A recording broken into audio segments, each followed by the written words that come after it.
الحمد لله رب العالمين والصلاة والسلام على سيد المرسلين وعلى آله وأصحابه أجمعين. أما بعد فأعوذ بالله من الشيطان الرجيم. بسم الله الرحمن الرحيم. ولا يأتل أولو الفضل منكم والسعة. آمنت بالله صدق الله العلي العظيم. وقال الله تعالى بشأن حبيبه الكريم: إن الله وملائكته يصلون على النبي يا أيها الذين آمنوا صلوا عليه وسلموا تسليما. اللهم صل على سيدنا ومولانا محمد معدن الجود والكرم وعلى آله وبارك وسلم. صلاة وسلاما عليك يا سيدي يا حبيبي يا رسول الله صلى الله تعالى عليك وسلم. اما بعد، ہر تعریف اور بڑائی صرف اللہ تعالیٰ کے لیے ہے جو سارے جہان کا مالک ہے، مختار ہے اور جو سارے جہان کا پالنہار ہے. میں اس بات کی گواہی دیتا ہوں کہ اللہ تعالیٰ کے سوا کوئی عبادت کے لائق نہیں. وہ ایک ہے، اس کا کوئی ساتھی اور شریک نہیں. اور میں اس بات کی بھی گواہی دیتا ہوں کہ آپ کے اور ہمارے پیارے آقا اور مولا حضور رحمت کونین حضرت سیدنا محمد مصطفیٰ احمدی مجتبیٰ صلی اللہ تعالی علیہ وآلہ وصحبہ وسلم اللہ تعالیٰ کے آخری رسول اور اس کے برگزیدہ بندے ہیں. اللہ تعالیٰ حضور اکرم رحمت عالم صلی اللہ تعالی علیہ وآلہ وصحبہ وسلم پر، اہل بیت، صحابہ کرام، تابعین، تابعین، اولیاء امت پر قیامت تک رحمتیں اور برکتیں نازل فرماتا رہے. محبت سے ایک مرتبہ درود پاک پڑھ لیجیے. اللہم صلی علی سیدنا و مولانا محمد معدن الجود والکرم وعلی آلہ وبارک وسلم. صلاۃ و سلام علیک یا سیدی یا حبیبی یا رسول اللہ صلی اللہ تعالی علیہ وسلم. معزز سامعین، نوجوان ساتھیوں، السلام علیکم ورحمۃ اللہ وبرکاتہ. بڑھیا آگے سے بیٹھو، ایکو بھی ذرا کم کرو، آواز بھی ذرا بڑھ جائے. لائیے، آج کا جو جمعہ ہے، گزشتہ 2 جمعے سے آپ اسی جو مسجد کے نائب امام مولانا سید نوید قادری سے بیان سن رہے تھے، جو بانی جامع نظامیہ مولانا انوار اللہ خان فاروقی رحمۃ اللہ تعالیٰ علیہ کی شان و عظمت، اولیاء کرام کی شان و عظمت کے متعلق 2 جمعے انہوں نے بیان کیا. آج کا یہ جمعہ انشاءاللہ تعالی ہم، کیونکہ یہ جمادی الثانی کا مبارک مہینہ ہے اور اس مہینے میں خصوصی طور پر خلیفہ اول بعد الانبیاء بالتحقیق امیر المؤمنین حضرت سیدنا ابو بکر صدیق رضی اللہ تعالی عنہ کا عرس مبارک کا مہینہ ہے. تو آج کا یہ جمعہ جو ہے حضرت سیدنا ابو بکر صدیق رضی اللہ تعالی عنہ کے شان و عظمت کے متعلق ہی قرآن اور احادیث کی روشنی میں بیان کیا جائے گا۔ قبل اس کے کہ میں بیان کروں، دعا کرتا ہوں اللہ تعالیٰ کی بارگاہ میں اللہ ہم تمام کو کہنے سننے سے زیادہ عمل کی بھی توفیق عطا فرمائے۔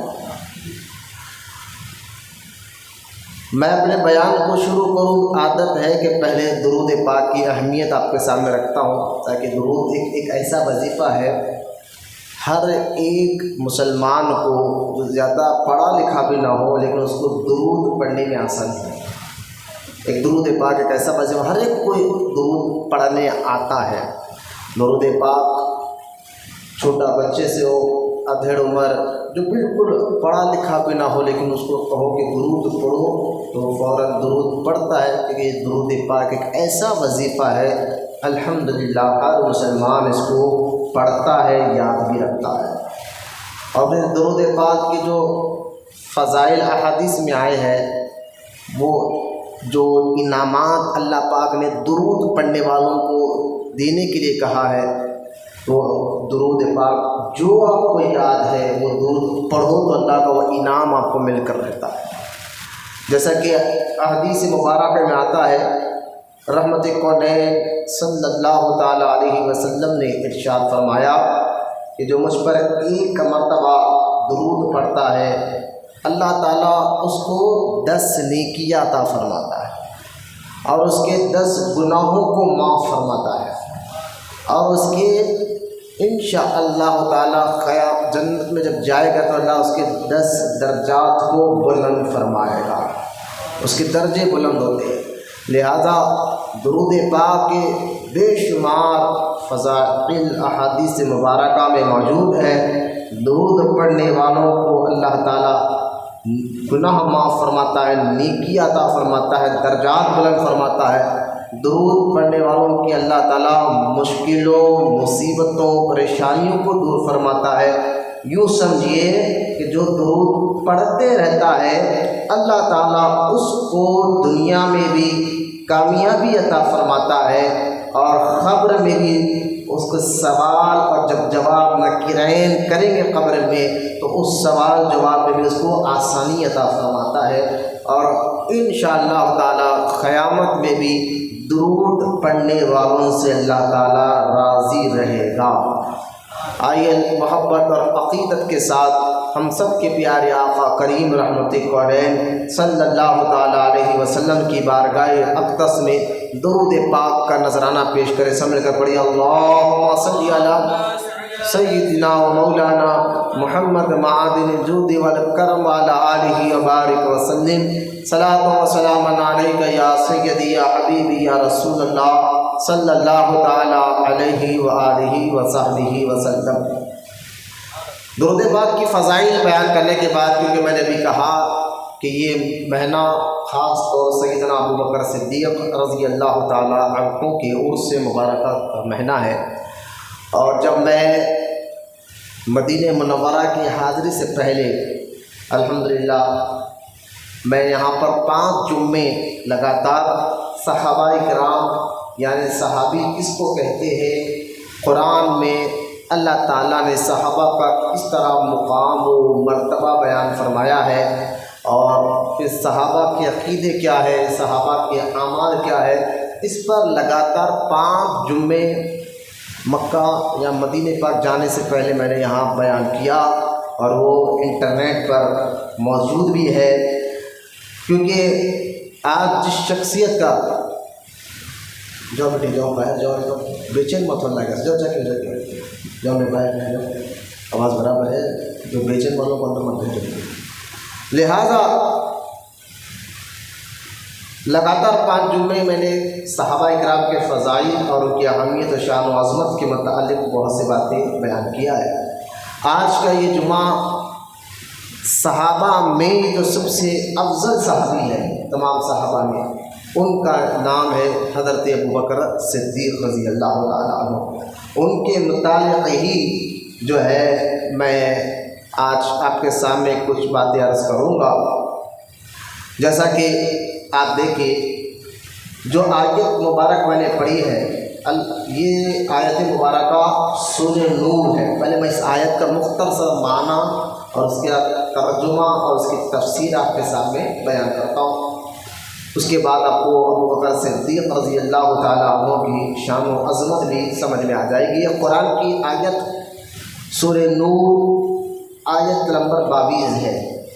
اللہ تعالیٰ قرآن میں ارشاد فرماتا ہے وَلَا يَأْتَلِ اولو الفضل منکم والسعة۔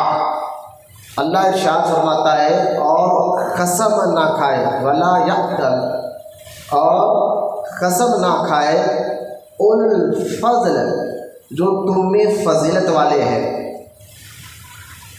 اب دیکھیے یہ آیت میں جس میں اللہ تعالیٰ ارشاد فرماتا ہے وہ تم میں جو فضیلت والے ہیں وہ قسم نہ کھائیں۔ یہ دیکھیے قرآن آیا ہے مسلمانوں کی، ایمان والوں کی ہدایت کے لیے۔ قرآن کی ہر آیت ہمارے لیے ہدایت ہے، ہمارے لیے اس کے اندر بہت سے سبق ہے، بہت سے باتیں ہمارے لیے بیان کی گئی ہیں۔ لیکن یہ جہاں میں اکثر ایک بات کہتا ہوں، قرآن میں جہاں نماز، روزہ، حج، زکوٰۃ کا ذکر ہے تو پھر اسی قرآن پاک میں اللہ تعالیٰ نے اپنے نبیوں، محبوبوں، ولیوں کا بھی ذکر فرمایا ہے۔ اب یہ آیت میں خود اندازہ کرے اللہ پاک خود یہ کہہ رہا ہے قسم نہ کھائے جو تم میں فضیلت والے ہیں، افضل ہے۔ کن کو قسم کھانے سے اللہ پاک روک رہا ہے؟ ہم تو اگر ہمارا کوئی چیز اپنی بات منوانا ہو اور کوئی یقین نہ کرے تو ہم کہتے ہیں یار قسم کھا کر کہتا ہوں میں یہ بات سچ بول رہا ہوں۔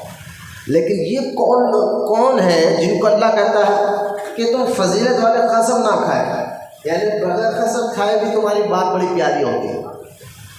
اب یہ آیت کو سمجھنا ہے تو تھوڑا سا پیچھے آپ کو آنا پڑے گا، تب آپ کو پتہ چلے گا کہ اس آیت کا معنی اور مفہوم کیا ہے، کس کو اللہ پاک کہہ رہا ہے اولو الفضل، تم میں فضل والے، افضلیت والے جو ہے وہ قسم نہ کھائے۔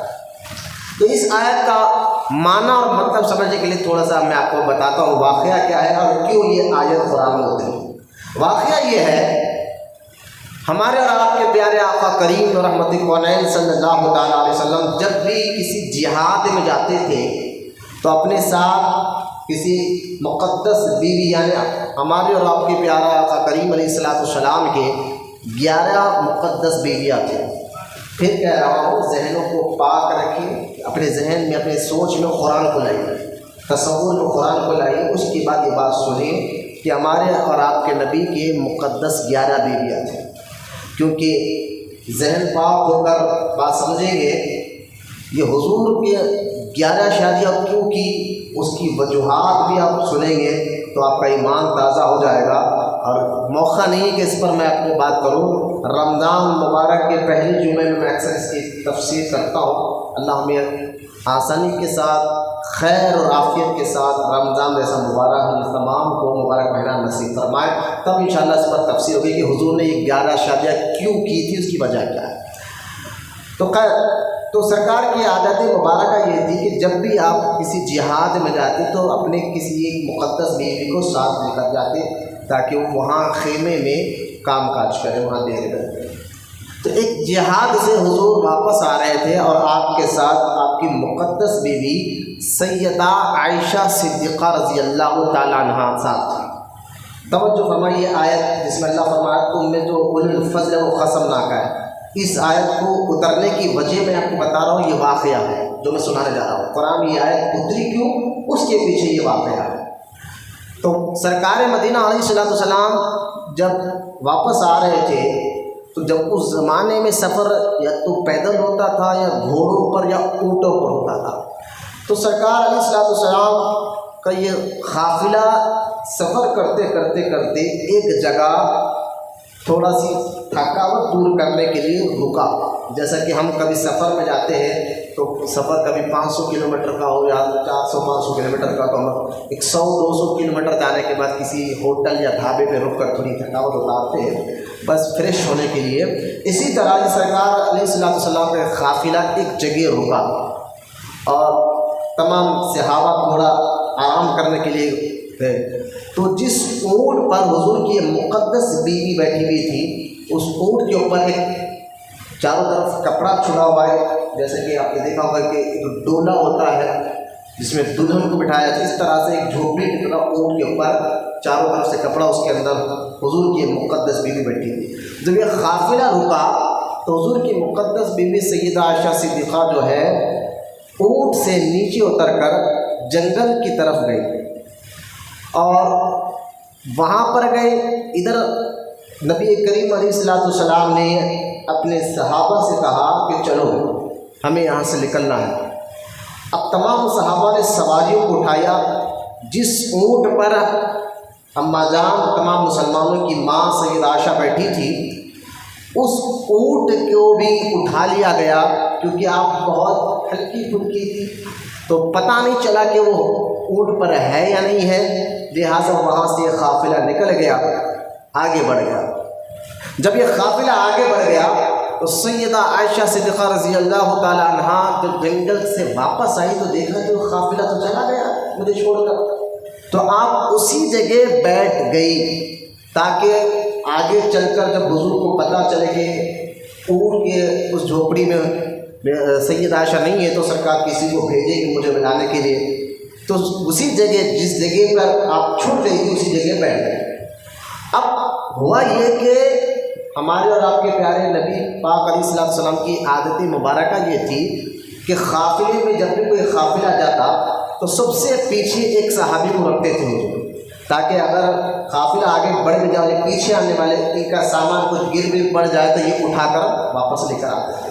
تو ایک صحابی جو ہے جو پیچھے سے آ رہے تھے انہوں نے اماں جان کو جب دیکھا تو انہوں نے فوراً اپنے اونٹ کو نیچے بٹھایا اور اماں جان کو اس اونٹ پر سوار کر صحیح سلامت مدینہ منورہ پہنچا دیا۔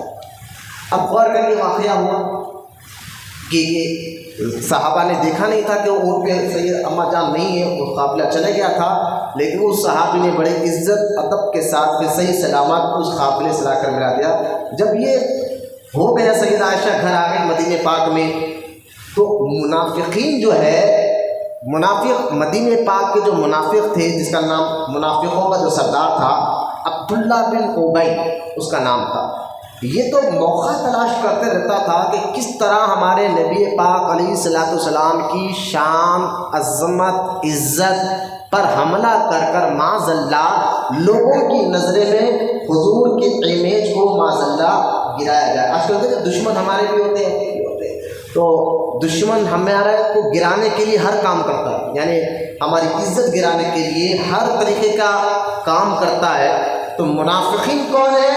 یہ حضور کے بہت بڑے دشمن منافق جو بظاہر کلمہ بھی پڑھتے تھے، حضور کے ساتھ نماز بھی پڑھتے تھے، روزہ بھی رکھتے تھے، لیکن دل میں جو ہے نا ان کے دلوں میں حضور سے محبت ذری بھی نہیں تھی، بس وہ دکھاوے کے لیے کام کرتے تھے۔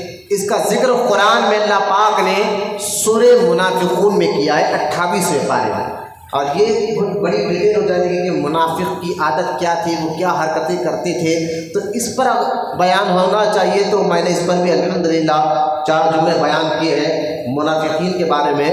تو لہٰذا منافقین یوں سمجھے کہ حضور کتنے خطرناک دشمن، بس بظاہر نماز بھی پڑھتے تھے اور روزہ بھی رکھتے تھے لیکن حضور سے محبت نہیں تھی، جیسا کہ آج کے وہابی ہے، بدعقیدہ ہے آج کے دور میں، یہ تو نماز روزہ ساری عبادتیں کرتے ہیں لیکن دل میں حضور سے محبت نہیں، بل حضور کے بارے میں غیر غلط باتیں کر لوگوں کے ذہنوں کو خراب کرتے ہیں۔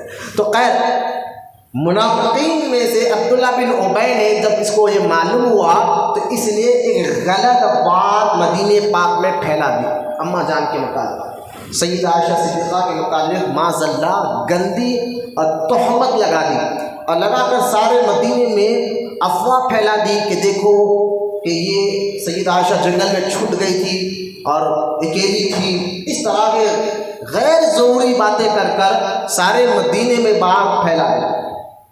اب غور کریں، افواہ جب پھیلتی ہے، اگر بات مارکیٹ میں یا شہر میں کوئی بات پھیلتی ہے، وہ بات کیا ہے سچی ہے یا جھوٹی، لیکن ان بات میں بعض وقت ہوتا کیا ہے، کچھ بھولے بھالے مسلمان بھی اس بات پر یقین کر لیتے ہیں، اس افواہ پر یقین کر لیتے ہیں۔ بعض مسلمان کہتے ہیں نہیں بغیر تحقیق کرے نہیں کرتے، لیکن ہوتا کیا ہے بعض مسلمان ان باتوں میں آ جاتے ہیں۔ جب یہ افواہ مدینہ منورہ میں پھیل گئی، اس دشمن رسول عبداللہ بن ابی نے جھوٹی افواہ پھیلا کر حضور کی عزت پر معاذ اللہ حملہ کرنے کی کوشش کی، کیونکہ گھر کے اندر گھر والوں پر حملہ تو ہم پر حملہ ہے نا، تو حضور کے مقدس بیوی پر غلط بات بتا کر جب اس نے یہ بات بکواس کی، اور مدینے پاک آنے کے جب بڑے بڑے صحابہ موجود تھے جب، تو اس وقت صحابہ اکرام میں خود نبی کریم علیہ الصلوۃ والسلام نے صحابہ کو بلوایا اور بلا کر پوچھا کہ تم بتاؤ، جو یہ مدینے میں لوگ باتیں کر رہے ہیں، تم لوگ میری بیوی کے بارے میں کیا کہتے ہو؟ تو حضرت عمر ابن خطاب رضی اللہ تعالیٰ عنہ کھڑے ہوئے اور کھڑے ہو کر فرمایا کہ یا رسول اللہ صلی اللہ تعالیٰ علیہ وسلم، اللہ تعالیٰ نے آپ کے جسم کا سایہ تک نہیں رکھا، آپ کے جسم کا سایہ نہیں رکھا، ہمارے آقا کا جسم شریف کا سایہ زمین پر نہیں گرتا تھا، سایہ تھا ہی نہیں، بولے سبحان اللہ۔ تو حضرت عمر کہتے ہیں یا رسول اللہ، جب اللہ تعالیٰ نے آپ کے جسم کا سایہ نہیں رکھا، اور رکھا بھی اس لیے نہیں تاکہ آپ کے سائے کو کوئی کھدل نہ دے، آپ کے سائے کو کوئی، اب ہم بھی چلتے ہمارے سایہ بھی زمین پر پڑتا ہے تو لوگ کھدلتے ہوئے جاتے ہیں، تو حضرت عمر کہتے ہیں اللہ کو یہ بھی گوارا نہیں ہوا کہ آپ کے جسم کے سائے کو کوئی کھدلے، تو اللہ نے آپ کے جسم کا سایہ ہی نہیں رکھا۔ جو رب آپ کے جسم کے سائے کو کھدلتے ہوئے جو ہے دیکھ نہیں سکتا، تو رب آپ کو پاک و صاف بیوی ہی دے گا، ایسی کوئی حرکت کرنے والی کوئی عورت آپ کے قریب آنے بھی نہیں دے گا۔ آپ کی بیوی پاک ہے، کیونکہ اللہ کو یہ کیسے گوارا ہو سکتا ہے کہ ایسی ویسی عورت آپ کے قریب کر دے۔ یہ حضرت عمر نے گواہی رضی اللہ تعالیٰ عنہ۔ پھر حضرت سیدنا عثمان غنی کھڑے ہوئے رضی اللہ تعالیٰ عنہ۔ حضرت عثمان غنی نے فرمایا کہ یا رسول اللہ، اللہ نے آپ کے جسم مبارک پر مکھی کو بیٹھنے نہیں دیا۔ یہ بھی ہمارے آقا کی خصوصیت ہے کہ ساری زندگی آپ کے اور ہمارے نبی پاک علیہ الصلوۃ والسلام کے جسم مبارک پر مکھی نہیں بیٹھی۔ بولیے سبحان اللہ۔ کیوں نہیں بیٹھی؟ آپ جانتے ہیں نا، مکھی وہ خون پہ بھی بیٹھ جاتی ہے، پیپ پر بھی بیٹھ جاتی ہے، گندگی پہ بھی بیٹھ جاتی ہے، تو مکھی گندگیوں پر بھی بیٹھتی ہے، اس لیے کسی مکھی کی ہمت نہیں تھی، ضرورت نہیں تھی کہ ہمارے نبی کے جسم پاک پر بیٹھے، ان کے کپڑے پر بیٹھے، اللہ نے کسی مکھی کو اجازت نہیں دی تھی۔ تو حضرت عثمان غنی رضی اللہ تعالیٰ فرماتے ہیں جب اللہ تعالیٰ نے آقا آپ کے جسم پر مکھی کو بیٹھنے نہیں دیا کیونکہ وہ گندگیوں پر بھی بیٹھتے ہیں، تو اللہ پاک آپ کے قریب پاک عورتوں کو ہی لائے گا، ایسی حرکت کرنے والی کوئی عورت کو اپنے قریب آنے نہیں دے گا۔ لہٰذا آپ کی بیوی پاک ہے، یہ میں بھی گواہی دیتا ہوں۔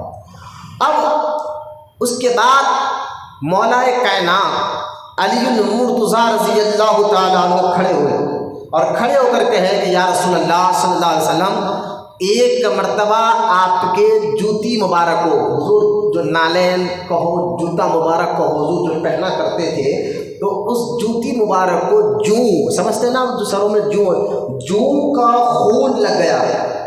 جوں کا خون کتنا ہوگا؟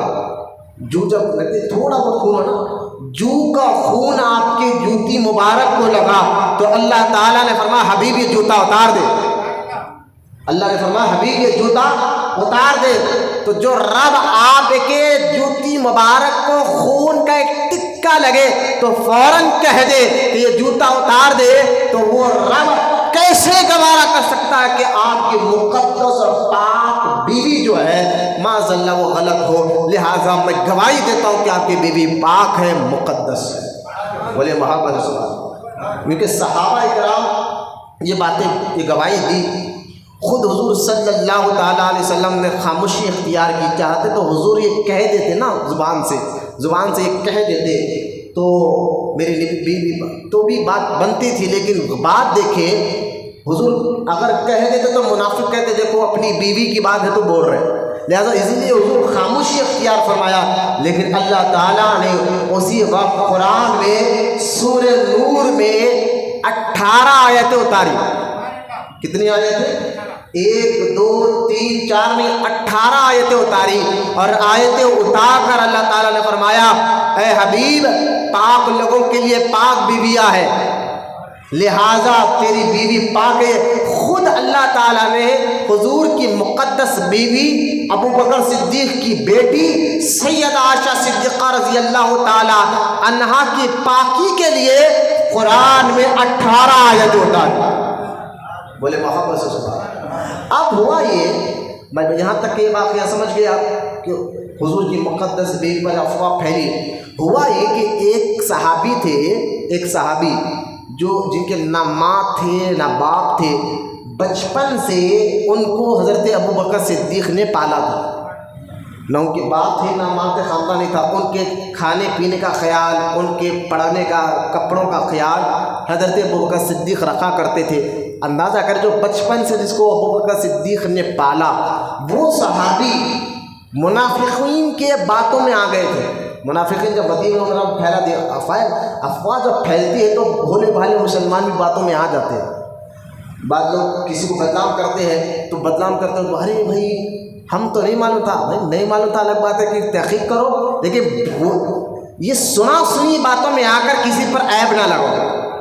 مسلمان کا یہ کام نہیں ہوتا کہ سنا سنی باتوں پر آ جائے جب تک مکمل تحقیق نہ کرے. لیکن سنا سنی باتوں میں بات لوگ آ جاتے ہیں، بعد میں وہ پچھتاوا ہوتا ہے. تو یہ جو صحابی تھے جن کو سیدنا ابو بکر صدیق نے پالا تھا، یہ سنا سنی باتوں میں آ کر ان کے دل میں بھی کچھ غلط بات آ گئی تھی. لیکن جب قرآن میں آیت اتری، اب یہ صحابی نے جب توبہ کر لی تو حضرت ابو بکر صدیق ان کے پاس گئے اور جا کر فرمایا تجھے تو میں نے بچپن سے پالا. اتنا تو حق بنتا ہے نا، اگر آپ کسی کو بچپن سے پال رہے اگر وہ آپ کے بارے میں غلط گمان کرے تو تھوڑا تو آپ غصہ کریں گے نا. تو حضرت ابو بکر صدیق نے فرمایا کہ میں نے تجھے بچپن سے پالا، تو میرے خاندان کے بارے میں جانتا ہے، میرے بارے میں جانتا ہے، میری فکر کیا ہے، میری سوچ کیا ہے، میری مزاج کیا ہے، میرے گھر والے کیسے ہیں، یہ تو اچھی طرح جانتا ہے. پھر بھی تو نے ان کی باتوں میں آ کر شک کیا، ان کی باتوں میں آ کر شک کیا. میں نے تجھے پالا ہے، تیرے کھانے کا خیال رکھا، کپڑوں کا خیال رکھا، لباس کا خیال رکھا. چھوٹا سا تو میرے سامنے بڑا ہوا، تو جانتا تھا میرا گھرانہ کیسا ہے. پھر بھی تو منافقوں کے باتوں میں آ کر اپنے ذہن کو خراب کیا. حضرت ابو بکر صدیق نے کہا میں قسم کھاتا ہوں آج کے بعد میں تیری کوئی مدد نہیں کروں گا. اتنا تو غصہ آتا نا بھائی. بھائی جس کو آپ نے پالا پوسا وہ آپ کے بارے میں غلط رائے لے لے بغیر تحقیق کے، تو بعد میں تو آپ اس کو غصہ کریں گے نا. تو جانتا تھا نا اچھے. تو ابو بکر صدیق کو تھوڑا سا غصہ آیا اور ابو بکر صدیق نے کیا کہا، قسم کھا لی کہ میں قسم کھاتا ہوں آج کے بعد میں تیرا کوئی خیال نہیں کروں گا، میں تیری کوئی مدد نہیں کروں گا. جب قسم ابو بکر صدیق نے کھائی تب اللہ تعالیٰ نے قرآن میں یہ آیت اتاری. دیکھیں ابو بکر صدیق کو اللہ کیا کہتا ہے، اللہ فرماتا ہے قرآن جب قسم کھائے اللہ فرماتا ہے ولا یاتل، اور قسم نہ کھائے. جا تو معاف کر دے ابو بکر، معاف کر دے. سبحان اللہ. قسم کیوں کھاتا ہے تو کیوں؟ اب دیکھ لو ولا یاتل یاتلی، اور قسم نہ کھائے وہ اولو الفضل جو تمام صحابہ میں فضل والا ہے، تمام صحابہ میں فضل والا ہے. تو یہ آیت میں جہاں ابو بکر صدیق رضی اللہ تعالی عنہ کی شان و عظمت کو اللہ پاک بیان فرما رہا ہے، وہیں پر اللہ تعالیٰ نے یہ آیت میں بتا دیا کہ تمام صحابہ میں سب سے افضل اس زمین پر اگر کوئی نبیوں کے بعد، غور سے سنیں، اس زمین پر اگر کوئی نبیوں کے بعد اللہ کے یہاں سب سے اہمیت والا، سب سے عزت والا اور سب سے فضل والا اگر کوئی ہے تو ابو بکر صدیق رضی اللہ تعالیٰ عنہ ہے. کیونکہ اللہ نے کہا یار، بولے سبحان اللہ. ذرا اس بات کی چاشنی کو ذہن میں اتار کر بولے سبحان اللہ. اللہ کہہ رہا اولو الفضل، اللہ کہہ رہا تو فضیلت والا. اگر ہمارا استاد ہماری تعریف کر دے یار تو بڑا اچھا آدمی ہے، اگر ہمارے ماں باپ ہماری تعریف کر دے، اگر ہمارے سے بڑے ہمارے چھوٹوں کی تعریف کر کے کہتے یار تو بہت اچھا آدمی ہے، نیک آدمی ہے، تو ہمارا سینہ خوشی سے چوڑا ہو جاتا ہے. یار میرے باپ نے میری تعریف کی، میرے ماں نے میری تعریف کی، میرے استاد نے میری تعریف کی، میرے باپ نے میری تعریف کی، میرے پیر نے میری تعریف کی. ہم سے بڑے ہماری تعریف کر دے، ہم تو خوشی سے پھولا نہ سمائے. لیکن اندازہ کرے جس کی تعریف خود ساری کائنات کا بادشاہ اور مالک و مولا رب تعالیٰ کر رہا ہے، اے ابو بکر قسم نہ کھا، معاف کر. کیوں؟ کیونکہ تمام مسلمانوں میں نبیوں کے بعد اولو الفضل ہے. تمام مسلمانوں میں نبیوں کے بعد تو اس آیت سے بھی پتہ چلا کہ دمادم مست قلندر ابو بکر کا پہلا نمبر. ابو بکر صدیق وہ ذات مبارکہ ہے رضی اللہ تعالی عنہ. آپ غور کریں، جب حضور صلی اللہ تعالی علیہ وسلم نے، حضور جب پیدا ہوئے عام فیل کے دور میں، اور عام فیل کا ایک واقعہ قرآن میں ذکر اس واقعہ کا موجود ہے، جس میں اللہ پاک فرماتا ہے علم تر کیف فعل ربک باصحاب الفیل. یہ آیت مبارکہ جس میں اللہ پاک نے فرمایا کہ ہم نے اے حبیب، علم ترا، اے حبیب آپ نے نہیں دیکھا کہ ہم نے فیل والوں کے ساتھ کیا کیا. فیل سے مراد ہتھیوں کو عربی میں فیل کہتے ہیں. ہتھیوں کو عربی میں کیا کہتے ہیں؟ فیل. جیسا کہ یہاں پر فیل خانہ ہے. آپ کبھی سنا کہ فیل خانہ ہمارے حیدرآباد میں جو بیگم بازار کے قریب فیل خانہ آتا ہے، اس کو کیوں کہتے ہیں؟ کیونکہ نظام سرکار کے دور میں وہاں ہتھیاں کھڑے ہوتے تھے ان کے دور میں، اس لیے اس کو فیل خانہ کہتے ہیں. تو سمجھنے کی بات ہے کہ فیل عربی میں ہتھی کو کہتے ہیں. جب ایک ہتھیوں کا قافلہ کعبے کو گرانے آیا تھا، وہ ذکر قرآن میں اللہ پاک نے، اور ان کے ساتھ کیا کیا اللہ پاک نے؟ علم تر کیف فعل ربک باصحاب الفیل. اللہ پاک نے ان ہاتھی کی فوج پر ابابیل کو بھیجا. ابابیل جانتے ایک چھوٹا سا پرندہ ہے، ابھی وہ ہندوستان میں تو بہت کم نظر آتا ہے، انڈیا میں زیادہ تر یہ پرندہ عرب میں نظر آتا ہے، مکے میں آج بھی. کعبے کے ارد گرد یہ پھرتے رہتا ہے، جس کا جسم چھوٹا، منہ تھوڑا سا بڑا ہوتا ہے. ابابیل. یا انڈیا میں بھی اگر آپ کبوتر جو ہم مارکیٹ میں ملتے ہیں چوک کے پاس، وہاں پر اگر آپ کو شاید دیکھ لیں، کبھی جائیے اس پرندے کو دیکھنے کے لیے، کیونکہ اس کا ذکر قرآن میں آیا ہے، تو کبھی دیکھنے کے لیے جائیے. تو چھوٹا سا پرندہ، اس کو ابابیل کہتے ہیں. جب کعبے کو گرانے آیا تھا نا ابراہا، میں اس پر نہیں جاتا، واقعہ بہت بڑا ہے، لیکن میں ایک بات سمجھانا چاہتا ہوں. جب یہ کعبے کو گرانے کے لیے چھوٹے چھوٹے جب ہتھیوں کو لے کر بادشاہ یمن سے آیا تھا ابراہا، تو اللہ تعالیٰ نے انہی ابابیل کی چونچ میں ایک چھوٹا سا پتھر دیا، چھوٹا سا پتھر، اور کہا جاؤ ان ہتھی کی فوج پر گراؤ. جب وہ فوج پر پتھر گرتے تھے آسمان سے، چھوٹا بتائے ایک پرندے کے منہ میں کتنا پتھر آئے گا؟ اتنا بڑا تو نہیں آئے گا، بالکل چھوٹا سا کنکر کے مطابق پتھر. لیکن جب وہ آسمان سے نیچے گرے تو وہ ہتھی سمجھ زمین پر دھس گئے، وہ پتھر ہتھی سمجھ. اسی آیت کو دیکھ کر سائنسدانوں نے پڑھا، ان آیت کو سمجھ کر آسمان سے گرانے کے راکٹ بنائے گئے. اور جو تحقیق کر رہے ہیں نا سائنس، اس کے پیچھے قرآن ہی ہے، قرآن ہی ہے، سمجھیے بات کو، اس کے پیچھے قرآن ہی ہے. تو یہ آیتوں کو پڑھا انہوں نے، پڑھ کر اس پر ریسرچ کی، اور ریسرچ کر جو آسمان سے آج راکٹ برسائے جاتے ہیں نا، تو وہ راکٹوں کو اسی آیت کے تحت دیکھ کر بنایا. تو خیر واقعہ بڑا طویل ہے. تو یہ واقعے کے وقت ہمارے حضور پیدا ہو چکے تھے، اور حضور کے وسیلے سے پھر کعبہ بچا ہوا تھا. اس واقعے کے ہونے کے 2 سال بعد ابو بکر صدیق پیدا ہوا. بولے ابو بکر صدیق پیدا ہوئے. اچھا، حضرت ابو بکر صدیق رضی اللہ تعالیٰ عنہ کا جو قبیلہ تھا، عرب میں قبیلے ہوتے ہیں، خاندان، آج بھی دیکھیے آپ الگ الگ قبیلے، جتنا بڑا قبیلہ ہوتا ہے تو اس کے ماننے والے بھی ویسے ہوتے ہیں. تو حضور ابو بکر صدیق جس خاندان میں پیدا ہوئے، اس قبیلے کا نام بنو تیم تھا، مکہ میں بنو تیم. اچھا، یہ قبیلہ بھی اوپر جا کر حضور سے مل جاتا ہے. اگر میں ابو بکر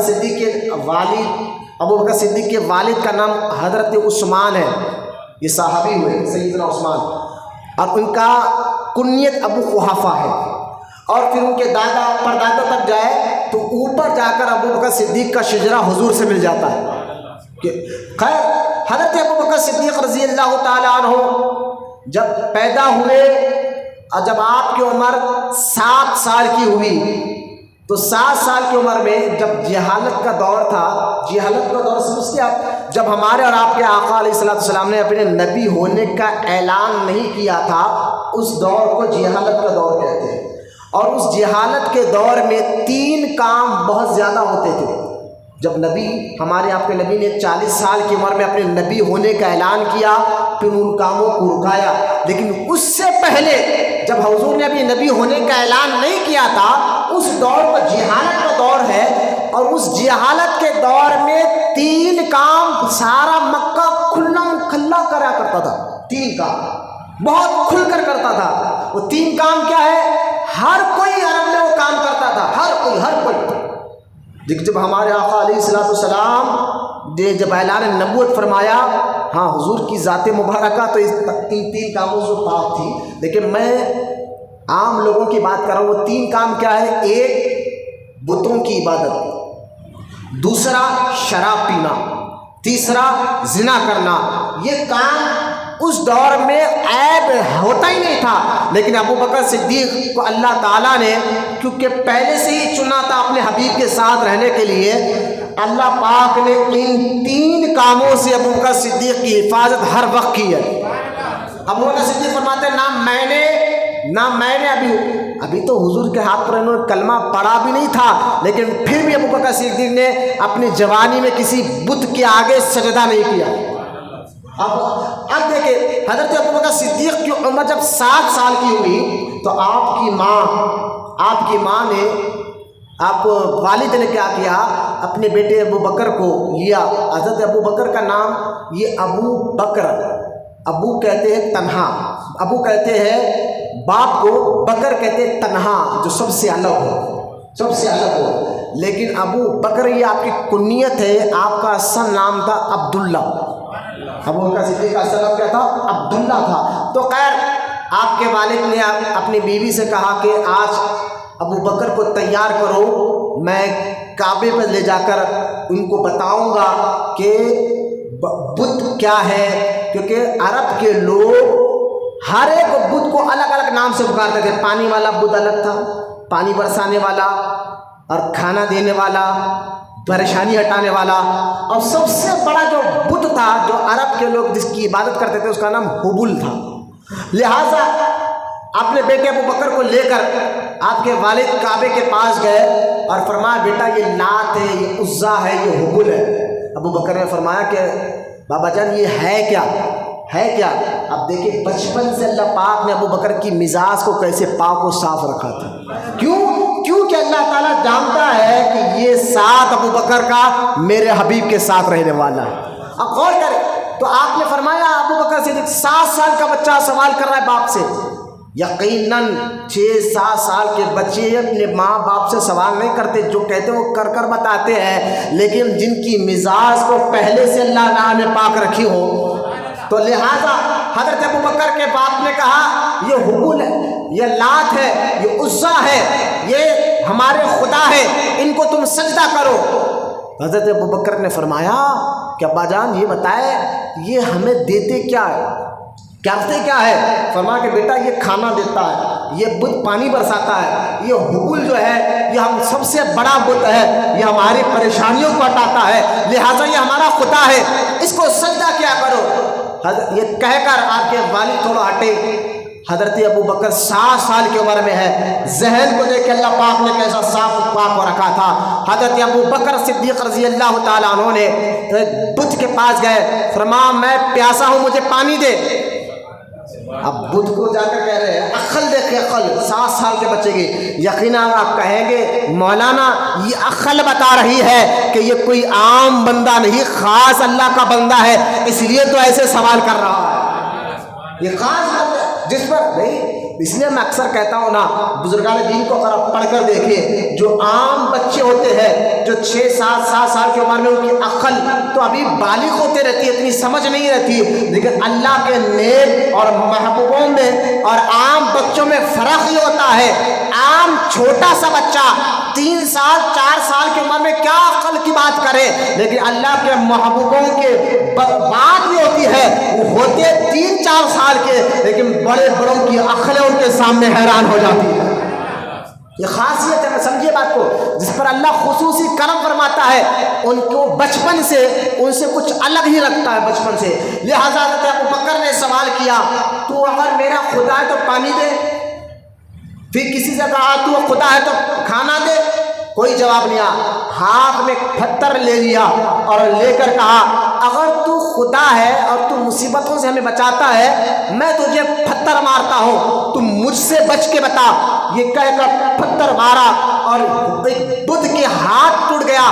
باپ نے یہ دیکھا تو بڑا غصے میں ابو بکر کو پکڑ کر گھر لایا اور اپنی بیوی سے کہنے لگا کہ دیکھو تمہارے بیٹے نے کیا کر دیا ہے۔ تو ماں نے کہا کیا کیا ہے؟ کہا کہ اس نے آج ہمارے خدا پر پتھر پھینکا ہے اور اس کا ہاتھ توڑ دیا ہے، یہ کیسا بچہ ہے؟ تو آپ کی ماں فرماتی ہے، تو بعد میں یہ آپ کے والد، آپ کے ماں اور باپ دونوں بھی مسلمان ہوئے، دونوں بھی صحابی ہوئے ہیں۔ ابھی اس وقت کی بات ہے جب حضور نبی ہونے کا اعلان نہیں کیا تھا، ابو بکر کی عمر 7 سال کی ہے، لہٰذا آپ کی ماں نے فرمایا کہ اے میرے شوہر، اس بچوں کو اس کے حال پر چھوڑ دو۔ اس لیے جب یہ بچہ پیدا ہوا تو غیب سے آواز آئی، اے اللہ کے بندی مبارک ہو، تیرے گھر جو بچہ پیدا ہوا ہے یہ بچہ کوئی عام بچہ نہیں، میرے حبیب کا خاص امتی، اس کا خاص ساتھی ہونے والا ہے۔ بولو محبت سے سنو، یہ عام بچہ نہیں، میرے حبیب کا خاص ساتھی جو آخری رسول بن کر آئے گا تو یہ ان کا خاص ساتھی رہے گا، خاص دوست رہے گا۔ ابو بکر صدیق رضی اللہ تعالیٰ کو دیکھ لیا۔ عرب کی اگر تاریخ آپ پڑھیں گے تو آپ حیران ہو جائیں گے کہ چھوٹی چھوٹی بات پر خاندان لڑ کر ساتوں خاندان میں لڑائی چلتی تھی۔ عرب میں ایک مثال دیتا ہوں، ایک عرب کا آدمی روڈ پر بیٹھا ہے اور پیر لمبا کرتا ہے۔ اب بھائی یقیناً جو راستہ ہے تو اس پہ تکلیف ہوگی نا، اس کو کہا کہ بھائی تو پیر نزدیک کر لے، کوئی غلط بات ہے؟ بھائی چل رہے راستے پہ اس راستے پہ پیر لمبا کر کر بیٹھ جاؤ، میں کہوں کہ بھائی تمہارا پیر آپ نزدیک کر لیں تو غلط کیا ہے اس میں؟ آپ بیٹھے بھی ایک تو راستے میں، پھر ایک تو لمبا پیر کر کر بیٹھے ہیں۔ تو ایک عرب جب پیر لمبا کر کر بیٹھا اور دوسرے نے آ کر کہا کہ بس پیر نزدیک کر لو، اس بات پر دونوں میں خطر لڑائی جھگڑا شروع ہو۔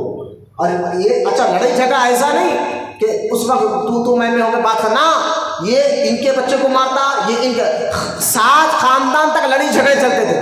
اندازہ کریں جہالت کیسی تھی حضور کے آنے سے پہلے، چھوٹی چھوٹی بات پر لڑائی جھگڑے کرتے اور عورتوں پر ظلم، بچوں پر ظلم، لڑکیوں پر ظلم، غلاموں پر ظلم۔ اب یہ تمام چیزوں کو حضرت ابوبکر دیکھا کرتے تھے، حضرت ابوبکر دیکھا کرتے تھے۔ اور ابوبکر کی مزاج کو اللہ تعالیٰ نے شروع سے ایسا پاک و صاف بنایا تھا، نہ آپ نے کسی بت کے سامنے سجدہ کیا، نہ آپ نے شراب پیا، نہ آپ نے کبھی زنا کیا، یہاں تک کہ آپ نے کبھی اپنے ہاتھ سے کسی کو نہا کر ظلم بھی نہیں کیا، کسی کو مارا نہیں، کسی کو تکلیف نہیں۔ ایسی مزاج اللہ پاک نے آپ کو عطا فرمائی تھی۔ کیوں؟ کیونکہ اللہ جانتا ہے یہ میرے حبیب کا خاص ساتھی بننے والا ہے۔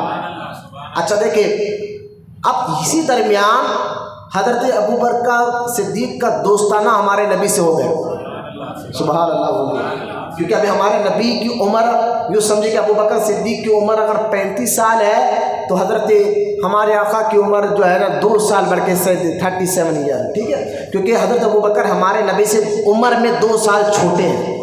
اب اس حساب سے حضرت ابوبکر صدیق کا دوستانہ پہلے سے حضور کے ساتھ تھا۔ حضور نے تو اعلان کب کیا اپنے نبی ہونے کا؟ 40 سال کی عمر میں، اور ابوبکر صدیق کا دوستانہ حضور کے ساتھ 20 سال کی عمر سے تھا۔ بولے محبت سے سبحان اللہ۔ اچھا ہوتا بھی کیوں؟ کیونکہ آپ دیکھیں حضرت ابوبکر صدیق کا مزاج فکر پہلے سے کیسا تھا، میں نے آپ کو بتایا، تو لہٰذا حضور کے ساتھ رہے تو حضور کی اداؤں کو دیکھ کر وہ ابوبکر خوش ہو گئے، یار جیسے اب میری فکر ہے، جیسی میری سوچ ہے، ایسی فکر محمد بن عبداللہ کی ہے، ایسی سوچ ان کی ہے، لہٰذا یہ میرے دوست رہے۔ خاص دوستانہ رہا ابو بکر کا اور ہمارے نبی کا پہلے سے بھائی۔ کیوں؟ کیونکہ سوچ ملتی جلتی تھی۔ آپ بھی اپنے دوستوں کا بناتے دوستی، جب آپ کا کوئی دوست ہو اور آپ کی سوچ اس کی جو سوچ ملتے رہے تو آپ کہتے ہیں یار جب میری مزاج کا بندہ ہے، جیسا میں سوچتا ہوں یہ سوچتا ہے، جیسا میں کرتا ہوں یہ بھی کرتا ہے، تو وہ آپ کا خاص دوست ہو جاتا ہے۔ حضرت ابو بکر صدیق ہمارے نبی کے خاص دوستوں میں تھے، ایک تو یہ، اور دوست ہونے کی وجہ سے حضرت ابو بکر ہمارے نبی کی ہر اداؤں کو غور سے دیکھا کرتے تھے، ایک تو یہ، اور دوسرا یہ حضرت ابو بکر صدیق جس خاندان میں تھے نا، اس خاندان میں آپ پڑھے لکھے بھی تھے، یوں سمجھیے کہ جج بھی تھے، فیصلے کیا کرتے تھے۔ حضرت ابو بکر جج تھے، فیصلے کیا کرتے تھے، اور بہت بڑے تاجر بھی تھے، کاروبار کرنے والے۔ آپ غور کریں، کیونکہ مکے میں کوئی بادشاہ نہیں ہوتا تھا، تو جو بادشاہ نہیں ہوتا تھا تو مکی کے جو قبیلے ہوتے تھے، بنو ہاشم، بنو تیم، بنو عدہ، بنو سعد، یہ قبیلوں کے نام بتا رہا ہوں میں خاندان کے، تو یہ خاندان والوں میں ہر خاندان والا ایک ایک ڈیوٹی کرتا ہے۔ ایک خاندان والا بنو ہاشم جو ہمارے نبی کا خاندان تھا، وہ کعبے کے پاس آنے والے حاجیوں کی خدمت کرتے تھے، اور کعبے کے مکی کے سردار بھی تھے۔ اور بنو تیم یا ابو بکر صدیق کا جو خاندان تھا، ان کے والد دادا پردادا یہ پہلے سے جج تھے، فیصلے کیا کرتے تھے۔ اب اندازہ کرے ایک بندہ جج بنتا ہے، مجسٹریٹ بنتا ہے آدمی، تو کتنا پڑھا لکھا ہوتا ہے، کتنا عقلمند ہوتا ہے، کتنا سوچ سمجھ بوجھ والا ہوتا ہے۔ لہذا ابو بکر صدیق رضی اللہ تعالیٰ عنہ مکے میں فیصلے کیا کرتے تھے، یوں سمجھے اگر کوئی جھگڑا ہو جائے آپس میں، اور جھگڑے کا فیصلہ حضرت ابو بکر صدیق کیا کرتے تھے۔ یہ آپ کا میں بتا رہا ہوں کہ ابھی ایمان لانے سے پہلے پتہ چلے، آپ کو سمجھ تو آئے کہ کلمہ پڑھنے والوں میں لوگ کوئی غلام، کوئی عام غریب آدمی نہیں تھے، ایسے لوگ تھے جنہوں نے سب سے پہلے ہمارے نبی کو دیکھ کر کلمہ پڑھا۔ حضرت ابو بکر صدیق فیصلے کیا کرتے تھے، اور آپ پڑھے لکھے تھے تو آپ کو پتا تھا کہ پہلے کی کتابوں میں لکھے ہوا ہے کہ اسی عرب میں، اسی مکہ میں ایک نبی آئے گا اور اس نبی اعلان نبوت کرے گا۔ تو ابو بکر صدیق کو یہ بات معلوم تھی، کیونکہ حضرت ابو بکر صدیق پہلے کتابوں میں جو عالم تھے پہلے کتابوں کے، جیسا کہ مکے میں ایک آدمی تھا، ورقہ بن نوفل اس کا نام تھا، ورقہ بن نوفل اس کا نام تھا۔ حضرت ابو بکر اس کے پاس جایا کرتے تھے اور کہتے تھے تو پہلی کتابوں کا جاننے والا ہے، ذرا بتا تو صحیح وہ آخری نبی کب آنے والا ہے۔ لہذا یہ جانتے تھے۔ اب ہوا یوں، حضرت ابو بکر صدیق رضی اللہ تعالیٰ عنہ ملک یمن گئے تھے کاروبار کے سلسلے میں، نے ابھی آپ کو بتایا تجارت کیا کرتے تھے، کاروبار کیا کرتے تھے۔ جب وہ آپ ملک یمن گئے اور یمن میں آپ کاروبار کر رہے تھے، تو یمن کا ایک پادری جانتے ہیں، بہت ٹھہر کے ایک بات سمجھا رہا ہوں، خدا کے واسطے تھوڑا سستی کاہلی کو دور کر کے میری باتوں کو ذہن میں بٹھانے کی کوشش کریں، اور آگے چل کے کچھ بات میں آپ کے سامنے رکھنے والا ہوں۔ پہلے میں ابو بکر صدیق کی شان و عظمت کے متعلق کچھ اہم ضروری باتیں آپ کو سمجھا رہا ہوں۔ قرآن کی میں نے تو ایک آیت کا حوالہ دیا ہے، قرآن میں اور بھی آیت ہے جس میں اللہ تعالیٰ نے ابو بکر صدیق کی فضیلت کو بیان فرمایا۔ لہٰذا حضرت ابو بکر صدیق یمن گئے، یمن میں ایک پادری کے یہاں رکتے تھے، پادری جو چرچ آج کے دور میں عیسائی پاپ، اس کو پاپ کہتے ہیں، لہٰذا عیسائیوں کا جو بڑا ہوتا ہے اس کو پاپ کہتے ہیں انگلش میں، اور پادری کہتے ہیں، اور عرب میں پادری کہتے ہیں۔ وہ جو عیسائی تھا پادری، جو کتابوں کا علم رکھنے والا تھا، ایک مرتبہ ابو بکر کو دیکھ کر کہنے لگا میرے کچھ سوالات ہیں، اس کا تم جواب دو۔ ابو بکر نے فرمایا بتاؤ کیا سوالات ہیں تمہارے؟ تو اس پادری نے کہا تم مکے کے رہنے والے ہو؟ بولیے سوال۔ ابو بکر صدیق نے فرمایا ہاں میں مکے کا رہنے والا ہوں۔ پہلا سوال کہا تم نے جواب صحیح دیا۔ پھر اس پادری نے کہا میرا دوسرا سوال ہے تم مکے میں بنو تیم جو قبیلہ ہے اس خاندان کے ہو؟ ارے بھائی کہاں یمن اور کہاں مکہ، اور یہ یمن کا پادری ہے، یہ مکے کے، خالی ابو بکر کو دیکھ کر کہتا تم مکے کے ہو؟ یہ تو ہم اور آپ بھی پہچان لیتے ہیں نا، چہرہ دیکھ کر تم حیدرآباد کے ہو، تم ممبئی کے ہو، تم انڈیا کے ہو، تم پاکستان کو چہرہ دیکھ کر ہم آپ بھی پہچان لیں، لیکن خاندان کچھ تو وجہ تھی نا خاندان پہچان جانا. فرمایا بنو تیم تمہارا قبیلہ ہے؟ ابو بکر صدیق نے فرمایا ہاں میرا قبیلے کا بنو تیم کا میں خاندان کا فرد ہوں. تو اب اس پادری نے کہا تیسری ایک اور بات ہے. بولے کیا؟ تم اپنا کپڑا ہٹاؤ، میں تمہاری پیٹ پر ایک تل کا نشان وہ دیکھنا چاہتا ہوں تمہارے پیٹ پر. حضرت ابو بکر نے فرمایا میں اس وقت تک اپنا کپڑا ہٹا کر اپنا پیٹ نہیں بتاؤں گا، پہلے یہ تو بتا تو یہ مجھ سے سوال کر کیوں رہا ہے، یہ سوالات کر کیوں رہا ہے، وجہ کیا ہے؟ تو اس پادری نے کہا دیکھے غور کرے، اس پادری نے کہا دیکھ میں پہلے کتابوں کا عالم ہوں. پہلے کتابوں سے مراد جو پہلے عیسیٰ علیہ السلام پر اتری، موسیٰ علیہ السلام پر جو کتابیں نازل ہوئی، جو صحیفے نازل ہوئے، اس کا جاننے والا میں ہوں. اور میں نے دیکھا اس کتابوں میں کہ جو آخری نبی آئے گا اور آخری نبی کا جو خاص ساتھی ہوگا، آخری نبی کا جو خاص ساتھی ہوگا وہ بنو تیم سے ہوگا، وہ مکے میں رہے گا، بنو تیم سے ہوگا. اور اس کی نشانی یہ ہے اس کے پیٹ پر ایک تل ہوگا. قربان جا مسلمانوں حضرت ابو بکر صدیق کی شان و عظمت پر کہ اللہ تعالیٰ نے ابو بکر صدیق کا ذکر آسمان کے پہلی کتابوں میں بھی کر دیا ہے. پہلی کتابوں میں بھی ابو بکر سے اچھا ذکر بھی کیسا کیا؟ پیٹ پہ تل ہے وہ بھی ذکر اللہ نے کر دیا. بولو نا سبحان اللہ. ذرا غور کرے یار، اللہ نے پہلی کتابوں میں حضرت ابو بکر صدیق کا ذکر کہاں تک کیا؟ خاندان بتا دیتا، نام بتا دیتا، نہ خاندان بھی بتایا، نام بھی بتایا، کس شہر میں رہے گا یہ بھی بتایا، اور یہاں تک بتایا اس کے پیٹ پہ تل ہوگا. کتنی گہرائی سے اللہ تعالیٰ نے پہلی کتابوں میں حضور کے خاص ساتھی ابو بکر کا ذکر فرمایا. اندازہ کرے حضرت ابو بکر صدیق نے جب اپنا وہ کرتا ہٹا کر بتایا تو آپ کے پیٹ پر تل بھی تھا. تو اب وہ پادری کہتا ہے ابو بکر مبارک ہو، جس نبی کا ذکر ہماری کتابوں میں ملتا ہے وہ آخری نبی اب وہ مکے میں اعلان کر چکا ہے اپنے نبی ہونے کا، اور تم وہ پہلے آدمی ہو اس نبی کے ہاتھ پر بیعت بھی کرو گے اور اس نبی کے خاص محبوب بھی رہو گے. حضرت ابو بکر کہتے ہیں اس پادری کی باتوں میں پہلے سے تو میں جو ہے مکے میں اپنے پادری کے پاس جایا کرتا تھا آخری نبی کب آئیں گے. اب اس پادری کی باتوں میں میرا ذہن الجھ گیا، اور ہو نہ ہو میرا دل دماغ یہ گواہی دے رہا تھا کہ اگر مکے میں یمن میں ہوں، اگر مکے میں کوئی نبی ہونے کا دعویٰ کر رہا ہے، ہو نہ ہو وہ آمینہ کا بیٹا ہی ہو سکتا ہے، ہو نہ ہو وہ عبداللہ کا بیٹا ہی ہو سکتا ہے، ہو نہ ہو وہ میرا خاص دوست محمد رسول اللہ ہی ہو سکتا ہے. بولا وہاں سبحان اللہ. لہذا یمن سے آپ نے فوراً سامان بیچا، مکہ آئے اور مکے کے لوگوں سے کہا کہ یہاں کوئی بات ہوئی میرے جانے کے بعد؟ تو لوگوں نے کہا اے ابو بکر ہم آپ کا انتظار کر رہے ہیں، آپ جج ہیں آپ فیصلہ کریں. بولے کیا ہوا؟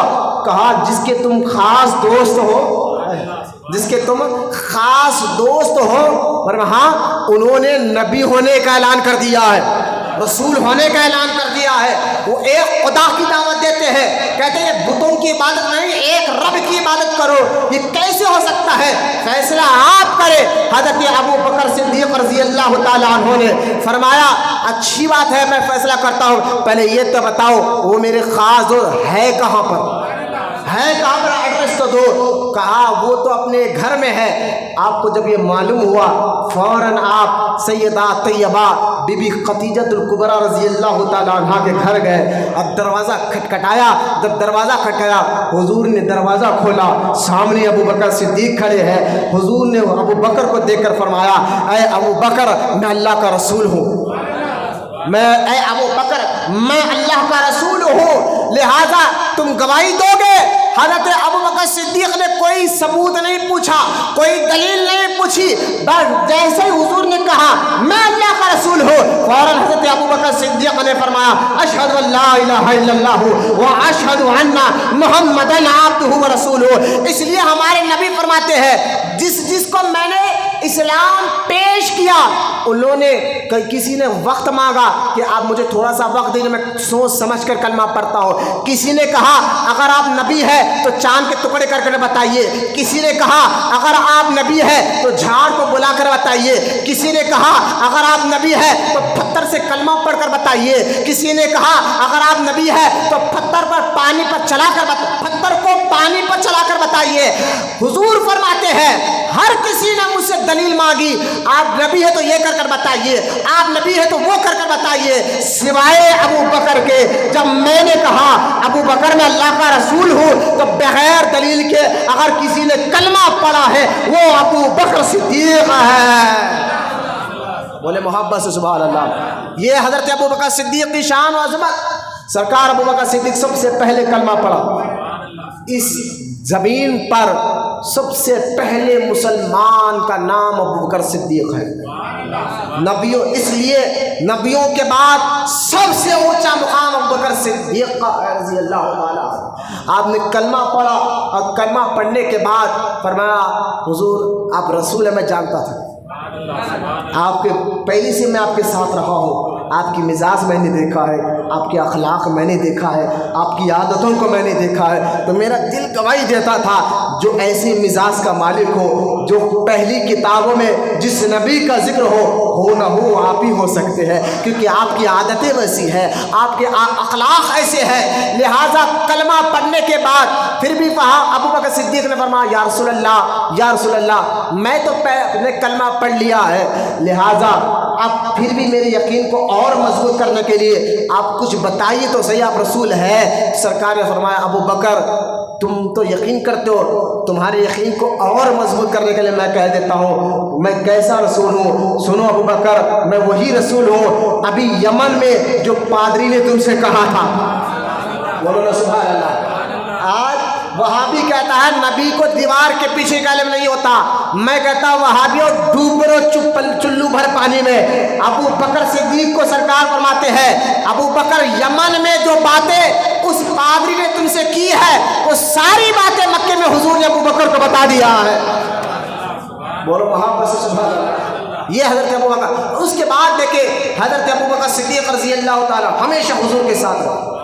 بولو مسلمان۔ اچھا جب ابو بکر صدیق نے کلمہ پڑھا، میں آپ کو ایک اور بات کلیئر کر دیتا ہوں، مردوں میں سب سے پہلے کلمہ پڑھنے والے ابو بکر صدیق، اور عورتوں میں سب سے پہلے کلمہ پڑھنے والے بی بی خدیجہ الکبریٰ رضی اللہ تعالیٰ عنہ، اور بچوں میں 7 یا 8 سال کے بچوں میں سب سے پہلے کلمہ پڑھنے والے مولائے کائنات علی مرتضیٰ رضی اللہ تعالیٰ عنہ، اور غلاموں میں اس دور میں غلام بھی ہوتے تھے نا، غلام بھی بکتے تھے، غلاموں میں سب سے پہلے کلمہ پڑھنے والے حضرت زید رضی اللہ تعالیٰ عنہ، یاد رکھیں آپ۔ تو مردوں میں سب سے پہلے کلمہ ابو بکر صدیق نے پڑھا، آزاد مرد۔ اور جب کلمہ پڑھ کر مسلمان ہوئے ابو بکر صدیق، صرف ابو بکر کو دیکھ کر، اللہ کرے میری بات آپ کو سمجھ میں آئے میں کہنا کیا چاہتا ہوں، ابو بکر کو دیکھ کر حضرت عثمان نے بھی کلمہ پڑھا، حضرت عبد الرحمن بن عوف نے بھی کلمہ پڑھا۔ حضرت عثمان، حضرت عبد الرحمن بن عوف نے صرف دیکھا یار ابو بکر جیسا آدمی کلمہ پڑھ رہا ہے، نہیں سمجھے بھائی؟ اگر بتائیں ایک علاقے میں کوئی ایسا سمجھدار آدمی ہو، بڑا عقلمند ہو، سمجھدار ہو، اور وہ کوئی کام کرے تو آپ کہتے ہیں یار اتنا بڑا آدمی یہ کام کر رہا ہے، چلو میں بھی کرتا ہوں، میں تو اتنا پیسے والا ہے، تاجر ہے، عقلمند ہے، شریف ہے، اور یہ وہ کام کر رہا ہے، شاید اس کام میں فائدہ ہے۔ تو بس حضرت ابو بکر کو کلمہ پڑھتا دیکھ کر، مسلمان ہوتا ہوا دیکھ کر حضرت عثمان غنی نے بغیر تحقیق کے کلمہ پڑھ لیا، حضرت عبد الرحمن بن عوف نے بغیر تحقیق کے کلمہ پڑھ لیا، اور انہوں نے کہا جب ابو بکر نے کلمہ پڑھا تو ہم سمجھ گئے کہ یہ رسول ہے، یہ نبی ہے، کیونکہ ابو بکر جو فیصلہ کرتا ہے صحیح کرتا ہے۔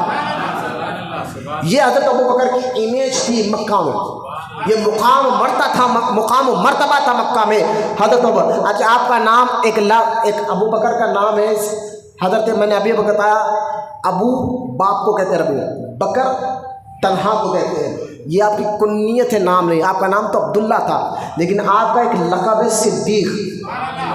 کیا لقب ہے؟ صدیق۔ لفظ ذہن سنیا، ایک حضرت ابو بکر صدیق. یہ صدیق کا لقب کیا ہے؟ صدیق کا معنی ہے سچ بولنے والا، بالکل سچا، اور سچ کو قبول کرنے والا، سچ پہ رہنے والا، سچ بولنے والا، اور سچ کو فوراً یقین کر قبول کرنے والا، اس کو کہتے ہیں صدیق. اچھا اب یہ لقب آپ سنیں گے تو آپ کا ایمان تازہ ہوگا.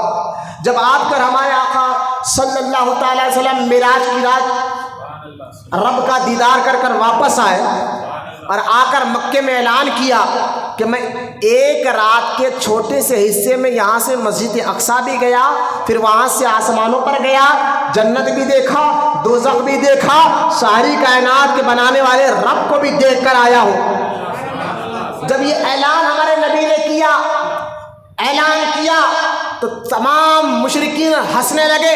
یہ کیسے ہو سکتا ہے؟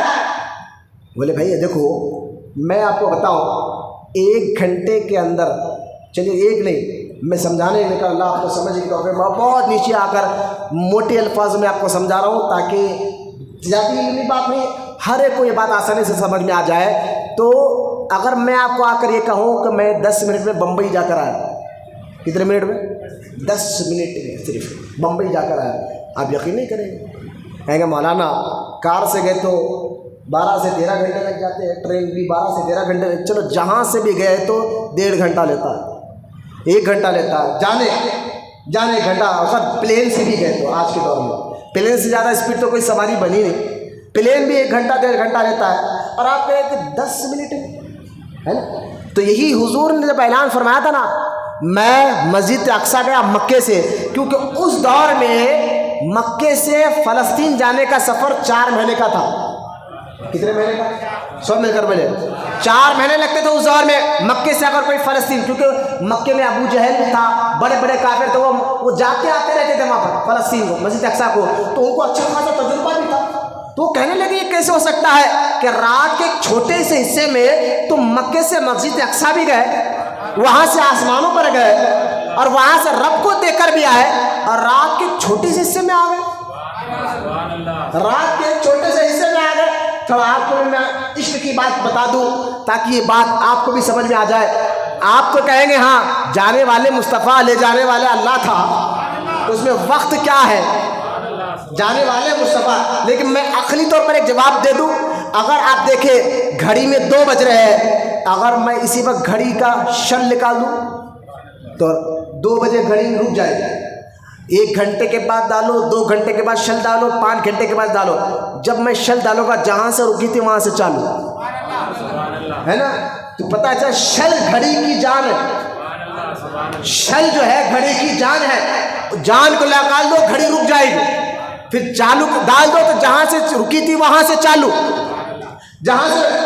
اسی طرح حضور جب رب سے ملاقات کے لیے گئے تو ہمارے نبی اس دنیا کی جان ہے، اس کائنات کی جان ہے، اور جب سرکار نکلے تو ساری کائنات کی روح ختم.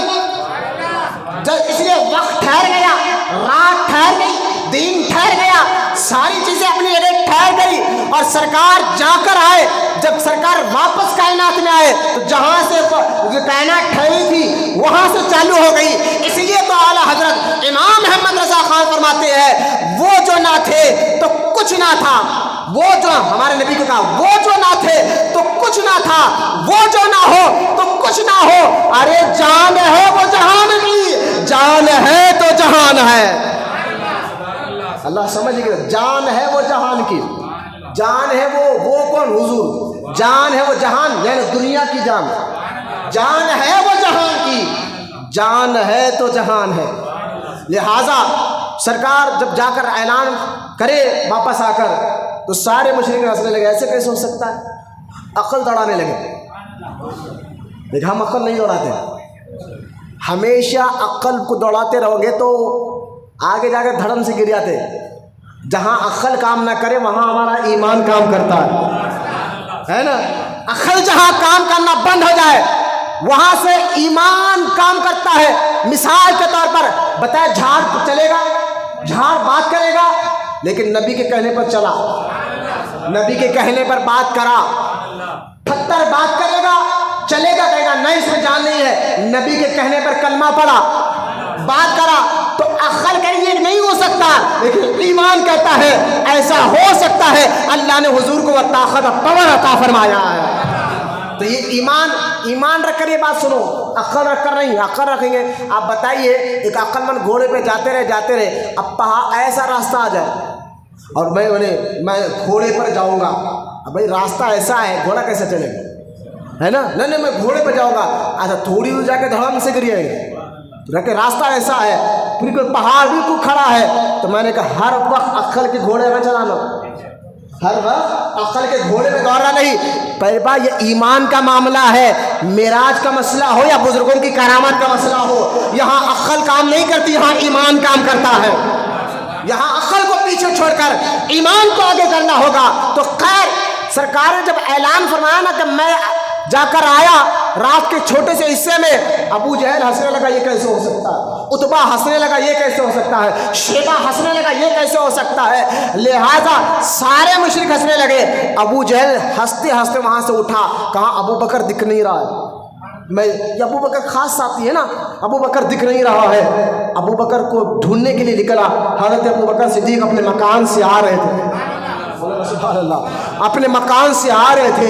حضرت ابو بکر کو دیکھ کر ابو جہل قریب گیا، فرمایا ابو بکر اگر کوئی تم سے یہ کہے کہ میں رات کے چھوٹے سے حصے میں مسجد اقصیٰ بھی گیا، آسمانوں پر بھی گیا، کیا تم مان لو گے؟ تو ابو بکر ابھی حضور سے ملا نہیں، حضور نے ان سے کچھ کہا نہیں، ابھی ملے نہیں تھے، ابھی تو گھر سے نکل کر حضور کے پاس جا رہے تھے۔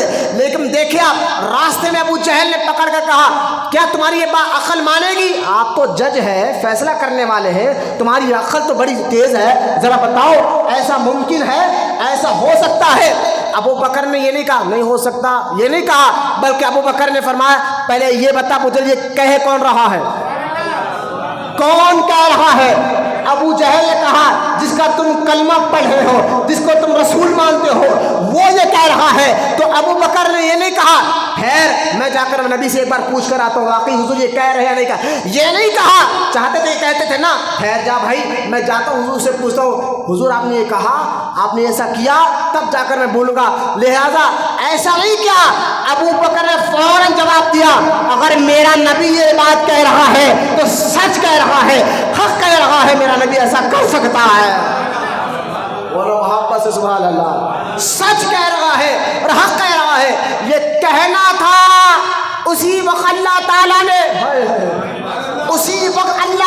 نے جبرائیل کو ہمارے نبی کے پاس بھیجا اور بھیج کر کہا اے جبرائیل جا کے میرے نبی کو کہے، میرے حبیب کو کہہ دے کہ حبیب تیری بات کوئی مانے نہ مانے لیکن ابو بکر مانتا ہے، اور آج سے اللہ کہتا ہے آج سے ابو بکر کا لقب ہم دیتے ہیں، اس کو لوگ صدیق کے نام سے جانیں گے۔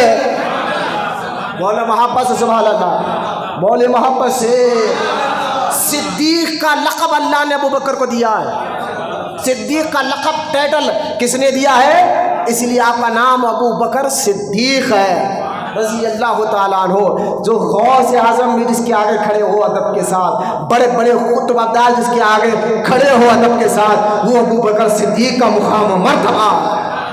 حضرت ابو بکر صدیق ساری زندگی حضور کے ساتھ رہے، کوئی وقت نہیں چھوڑا، اتنی تکلیفوں میں بھائی اس وقت کلمہ پڑھنا، حضور کا ساتھ دینا موت کو دعوت دینے کے برابر تھا، حضور کا ساتھ رہنا موت کے دعوت دینے کے برابر تھا۔ لیکن صحابہ میں کئی صحابہ نے جنہوں نے کلمہ پڑھا، ان میں ابو بکر نے سب سے پہلے کلمہ پڑھا، انہوں نے اپنی جان کی پرواہ کی نہ مال کی پرواہ کی، بس ہر وقت حضور کے ساتھ رہا کر۔ آپ تاریخ پڑھ کر دیکھیں، آپ مکے میں جب بھی حضور کہاں بھی جاتے ابو بکر ساتھ رہتے، حضور آخر مکان میں ابو بکر ساتھ ہے، یہاں تک کہ حضور جب مکہ چھوڑ کر جا رہے ابو بکر ساتھ ہے، غار ثور میں حضور ابو بکر کے ساتھ، ابو بکر حضور کے ساتھ ہے، اور جب غار ثور میں ابو بکر حضور کے ساتھ ہے، غار ثور جانتے ہیں آپ، جب مکہ چھوڑ کر حضور نکلے، اللہ کا حکم تھا پیارے مکہ چھوڑو، تو مکہ چھوڑ کر حضور نکلے، اور غار ثور میں ابھی الحمدللہ گیا ہوں، اس سے دوسری مرتبہ میں عمرے کے لیے گیا ہوں، پہلی مرتبہ نہیں تھا، تو میں ابھی بالکل یوں سمجھیے کہ 13 دسمبر میں وہاں موجود تھا، میں نے غار ثور کو دیکھا ہے، ٹھہر کر دیکھا ہو، کبھی جائے تو یہ تاریخی مقامات کو دیکھ کے حدیث میں جس کا ذکر آیا ہے، قرآن میں جس کا ذکر آیا ہے، تو مکے سے 5 کلومیٹر پر ایک پہاڑ ہے، 5 کلومیٹر پر، اس پہاڑ کی اوپر چوٹی پر غار ثور ہے، اوپر چوٹی ہے۔ آپ جانتے ہیں زمین سے اس پہاڑ کی چوٹی جو اوپر پہاڑ کے اوپر غار ہے، اس زمین سے اس کی چوٹی کتنی بڑی ہے؟ 5000 فٹ لمبی۔ کتنی ہے؟ 5000 فٹ لمبی۔ وہاں کے پہاڑ کو آج 2023 میں آپ جا کر دیکھیں، آج پہاڑ کو دیکھ کر آپ کے پسینے چھوٹ جائیں گے۔ میں بوڑھوں کی بات نہیں، نوجوانوں کی بات کر رہا ہوں، یار اتنی اوپر کیسے چڑھیں گے، اتنی اوپر۔ اچھا اور ایک بات میں آپ کو بتاؤں، مکہ میں زمین پہ سب سے پہلے اللہ نے جو پہاڑ کو بنایا وہ مکہ میں ہے، وہ پہاڑ کبھی جائے وہ پہاڑ کو بتایا جاتا ہے۔ سب سے پہلے زمین پر اللہ نے جس پہاڑ کو بنایا وہ پہاڑ مکہ میں ہے، اس پہاڑ کو جبل ابو القبیس کہتے ہیں۔ جبل عربی میں پتھر کو کہتے ہیں، ابو قبیس اس پتھر کا نام ہے، وہ پہاڑ ہے۔ تو مکہ میں جو پہاڑ آپ کو ملیں گے ابھی بھی، تو آج جب ہمارے حیدرآباد میں بھی آپ نے پہاڑوں کو دیکھا ہوگا، پہاڑی علاقوں کو، وہ پہاڑ کو آپ دیکھیں اس کی مضبوطی کو، اور مکے کے پہاڑوں کو جا کر دیکھیے آپ کبھی، یہاں کے پہاڑوں سے وہاں کے پہاڑ بہت 100 گنا زیادہ مضبوط ہوتے ہیں۔ اس کو ہاتھ لگائے تو یار ماں چھتری سے آج کے دور میں پھوڑنا بھی بڑی مشکل ہوگا، یہ آپ کہیں گے وہاں کے پہاڑ کی اتنی مضبوطی۔ تو خیر اس کو دیکھ کر آپ کا پسینے چھوٹ جائیں گے۔ اور وہ پہاڑ جس غار میں حضور ابو بکر دونوں تھے، اور قرآن سورہ توبہ میں کہتا ہے اللہ پاک ثانی اثنین فی الغار، حبیب تیرے غار میں جو ابو بکر ساتھ ہم دیکھ رہے تھے۔ سورہ توبہ میں لگا ثانی اثنین کا اللہ نے قرآن میں، ثانی کہتے ہیں 2 کو عربی میں، ثانی واحد کہتے ہیں عربی میں 1 کو، ثانی کہتے ہیں 2 کو، ثانی اثنین کہا قرآن۔ حبیب وہ 2 میں سے جو دوسرا تھا، ایک تو نبی تھے، دوسرے ابو بکر تھے۔ اور پتہ کیا چلا، اس زمین پر نبیوں کے بعد اگر پہلا نمبر کس کا آتا ہے تو وہ ابو بکر صدیق کا آتا ہے، کیونکہ یہ ہم نے نہیں بنایا ہے، خود اللہ تعالیٰ نے فرمایا ثانی اثنین۔ نوجوان بچے ذرا غور سے سنیں، ایک فتنہ چل رہا ہے حیدرآباد میں، آپ لوگ غور سے سنیں میری بات کو، میں ایک بات بتانے کے لیے آیت کر رہا ہوں، ثانی اثنین کہ نبی کے بعد، اب بتائیں اس غار میں تھے کون؟ 2، ابو بکر اور حضور، ہے نا؟ اور اللہ کہتا ہے ثانی اثنین فی الغار، وہ 2 میں سے جو دوسرا تھا، تو بتائیں ایک تو نبی، دوسرا کون؟ تو پتہ کیا چلا، اس زمین پر نبیوں کے بعد افضل ابو بکر ہے۔ آج قوالی پڑھتا ہے دمادم دمشق قلندر علی کا پہلا نمبر، کہا یہ غلط ہے، یہ شیعوں کے گڑی کی باتیں ہیں، اصل میں دمادم دمشق قلندر اور ابو بکر کا پہلا نمبر، پہلا ابو بکر کا نمبر ہے۔ میں آگے بتاؤں گا، خود مولا علی بھی کہتے ہیں دمادم دمشق قلندر ابو بکر کا پہلا نمبر۔ یہ خوالوں سے ہم عقیدہ نہیں سیکھتے، پیروں سے عقیدہ نہیں سیکھتے، ہمارا ایمان اور عقیدہ پیروں کو دیکھ کر نہیں، نہ خوانوں کو دیکھ کر، ہمارا ایمان اور عقیدہ قرآن سے مضبوط ہوتا ہے اور حدیث سے مضبوط ہوتا ہے۔ اگر کوئی پیر قرآن کے خلاف بات کرے تو پیر نہیں، وہ پیر ہے، لات مارو اس کو۔ کوئی پیر، کوئی قوال قرآن حدیث کے خلاف بات کرتا ہے، اس قوال کو لات مارو۔ نظام الدین اولیاء قوالی سنتے تھے، غریب نواز قوالی سنتے تھے، کوئی شک نہیں، لیکن وہ قوال کیسے تھے آپ جانتے، پڑھیے تاریخ۔ جو قوال نظام الدین اولیاء کو قوالی سناتا تھا، آج وہ اللہ کا ولی اس کی مزار بنی ہوئی ہے۔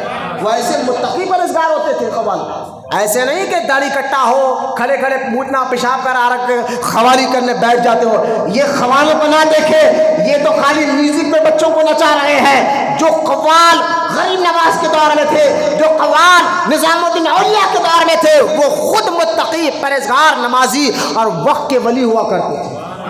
ان کے مزارات ہیں بھائی، میں آپ کو کیا بتاؤں۔ تو خیر یہ قوالوں سے ہم یقین نہیں سکتے۔ اب وہ پہاڑ جو میں کہہ رہا تھا غار ثور، زمین سے اوپر تک جانے 5000 فٹ۔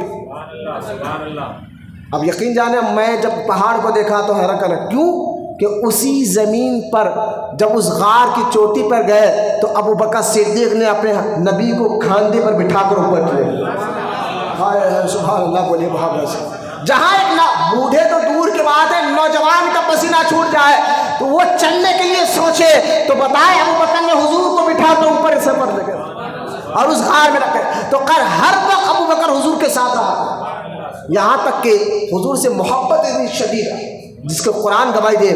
ایک مرتبہ حضرت ابو بکر صدیق نے مکے کے کعبے کے سامنے ٹھہر کر کہا کہ لوگوں کب تک تم اللہ کو چھوڑ کر بتوں کی عبادت کرو گے؟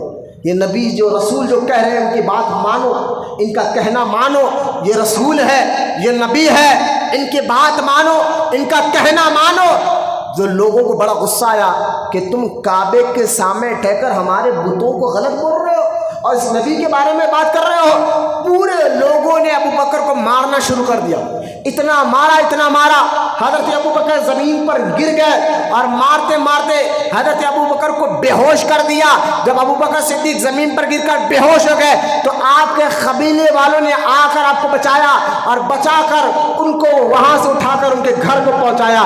جب وہ گھر میں پہنچ گئے حضرت ابو بکر صدیق کو کئی گھنٹوں کے بعد، سوچی کہ مارا کتنا تھا ان لوگوں نے، کئی گھنٹوں کے بعد حضرت ابو بکر صدیق کو ہوش آیا. جب ہوش آیا تو آپ کی آنکھوں کے سامنے آپ کی ماں کھڑی ہوئی تھی. آپ کی آنکھوں کے سامنے آپ کے ایک رشتے کی بہن ام جمیلہ کھڑی ہوئی تھی.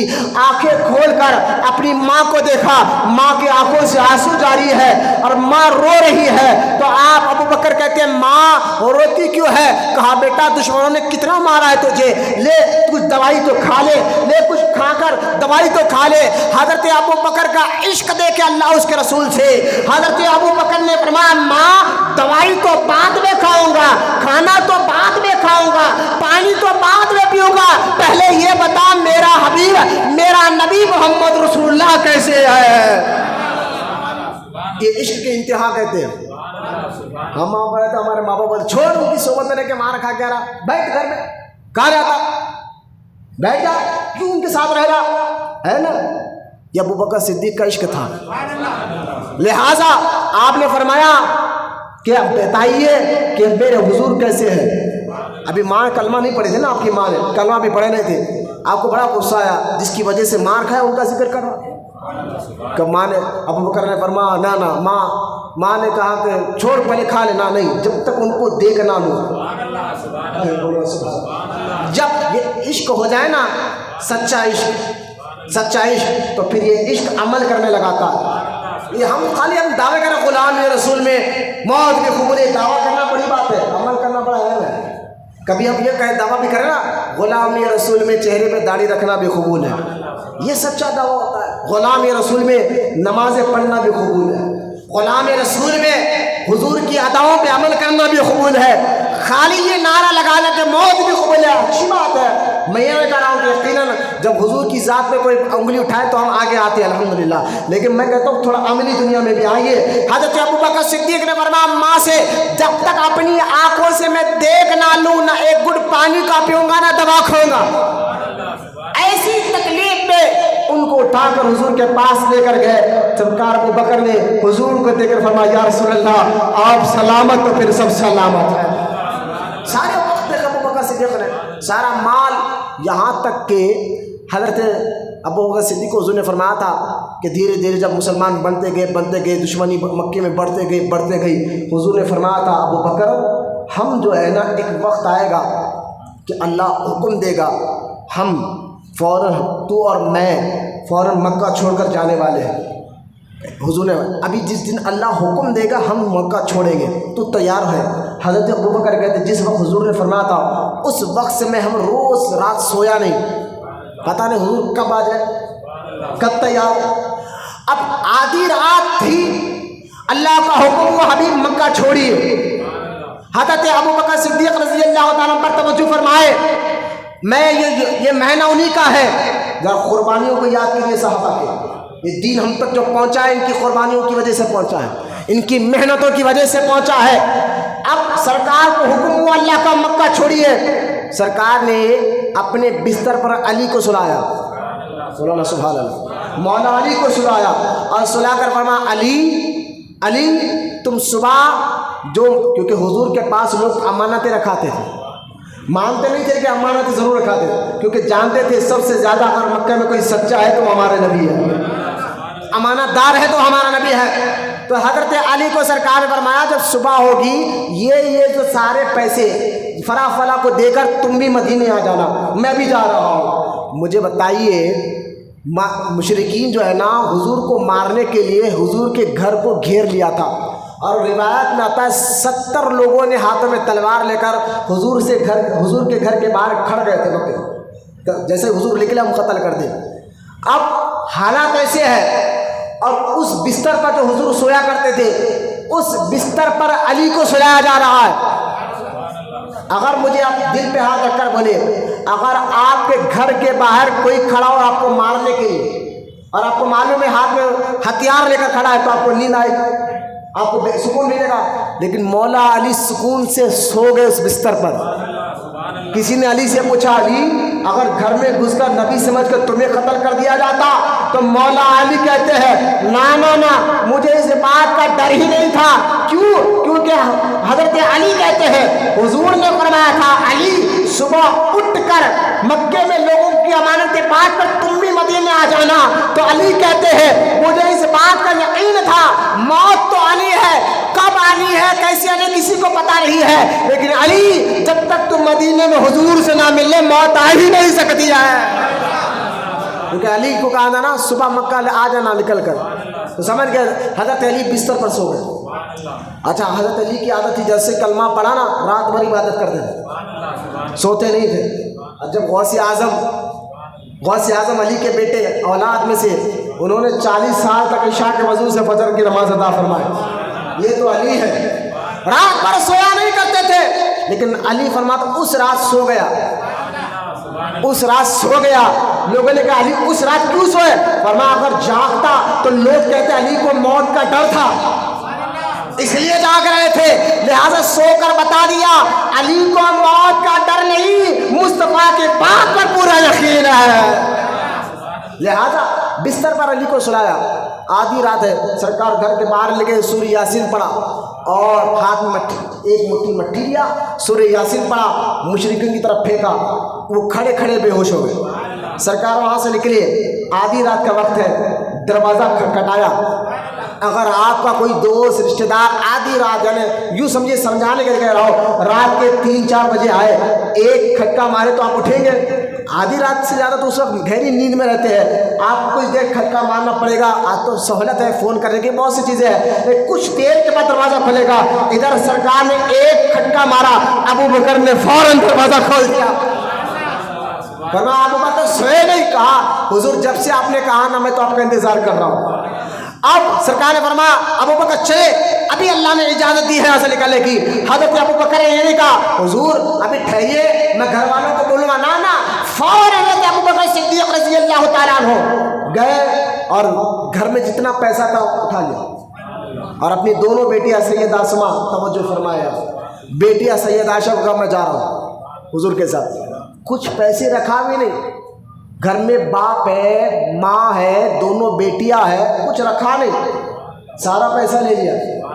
نہ بیٹیوں نے کہا باپ کچھ تو رکھیے، کچھ تو رکھیے، آپ تو جائیں، گھر کیسے جائیں، سارا پیسہ لیا، حضور کے ساتھ سواری لے کر چلے گئے۔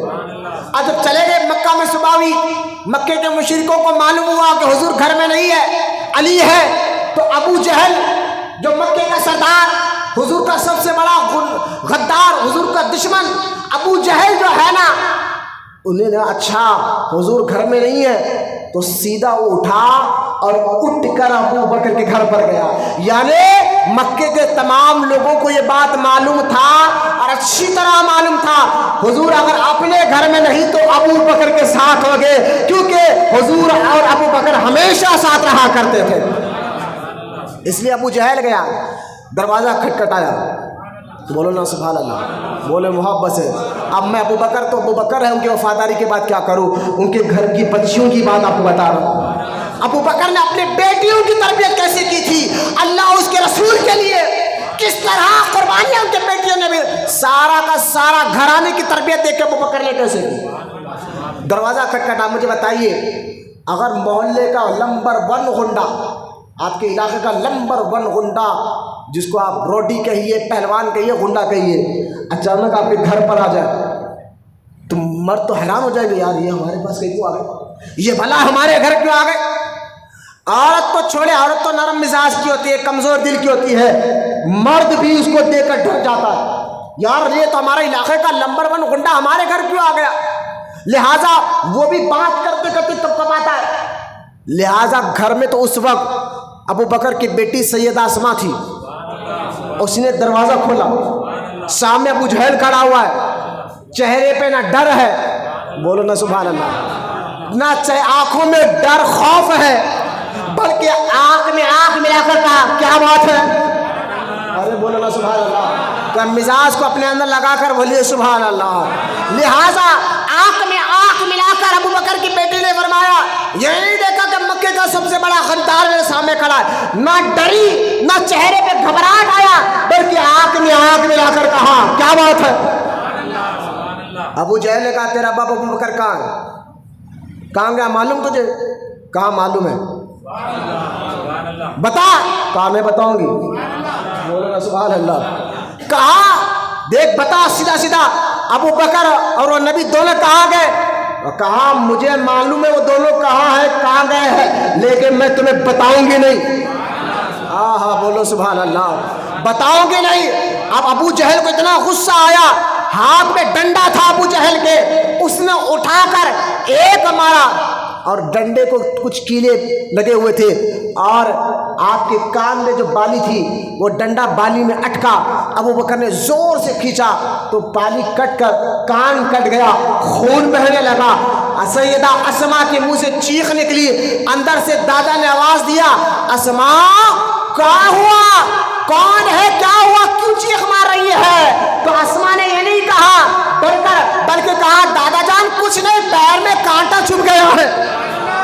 ارے بولے سبحان اللہ، کیا تربیت کی، کیا تربیت کی حضور پر، یہ گھرانہ سارا قربان ہے حضور پر، جان کی پرواہ نہیں، مال کی پرواہ نہیں، کہا معلوم ہے کیوں بتاؤں، اور بولو نا سبحان اللہ۔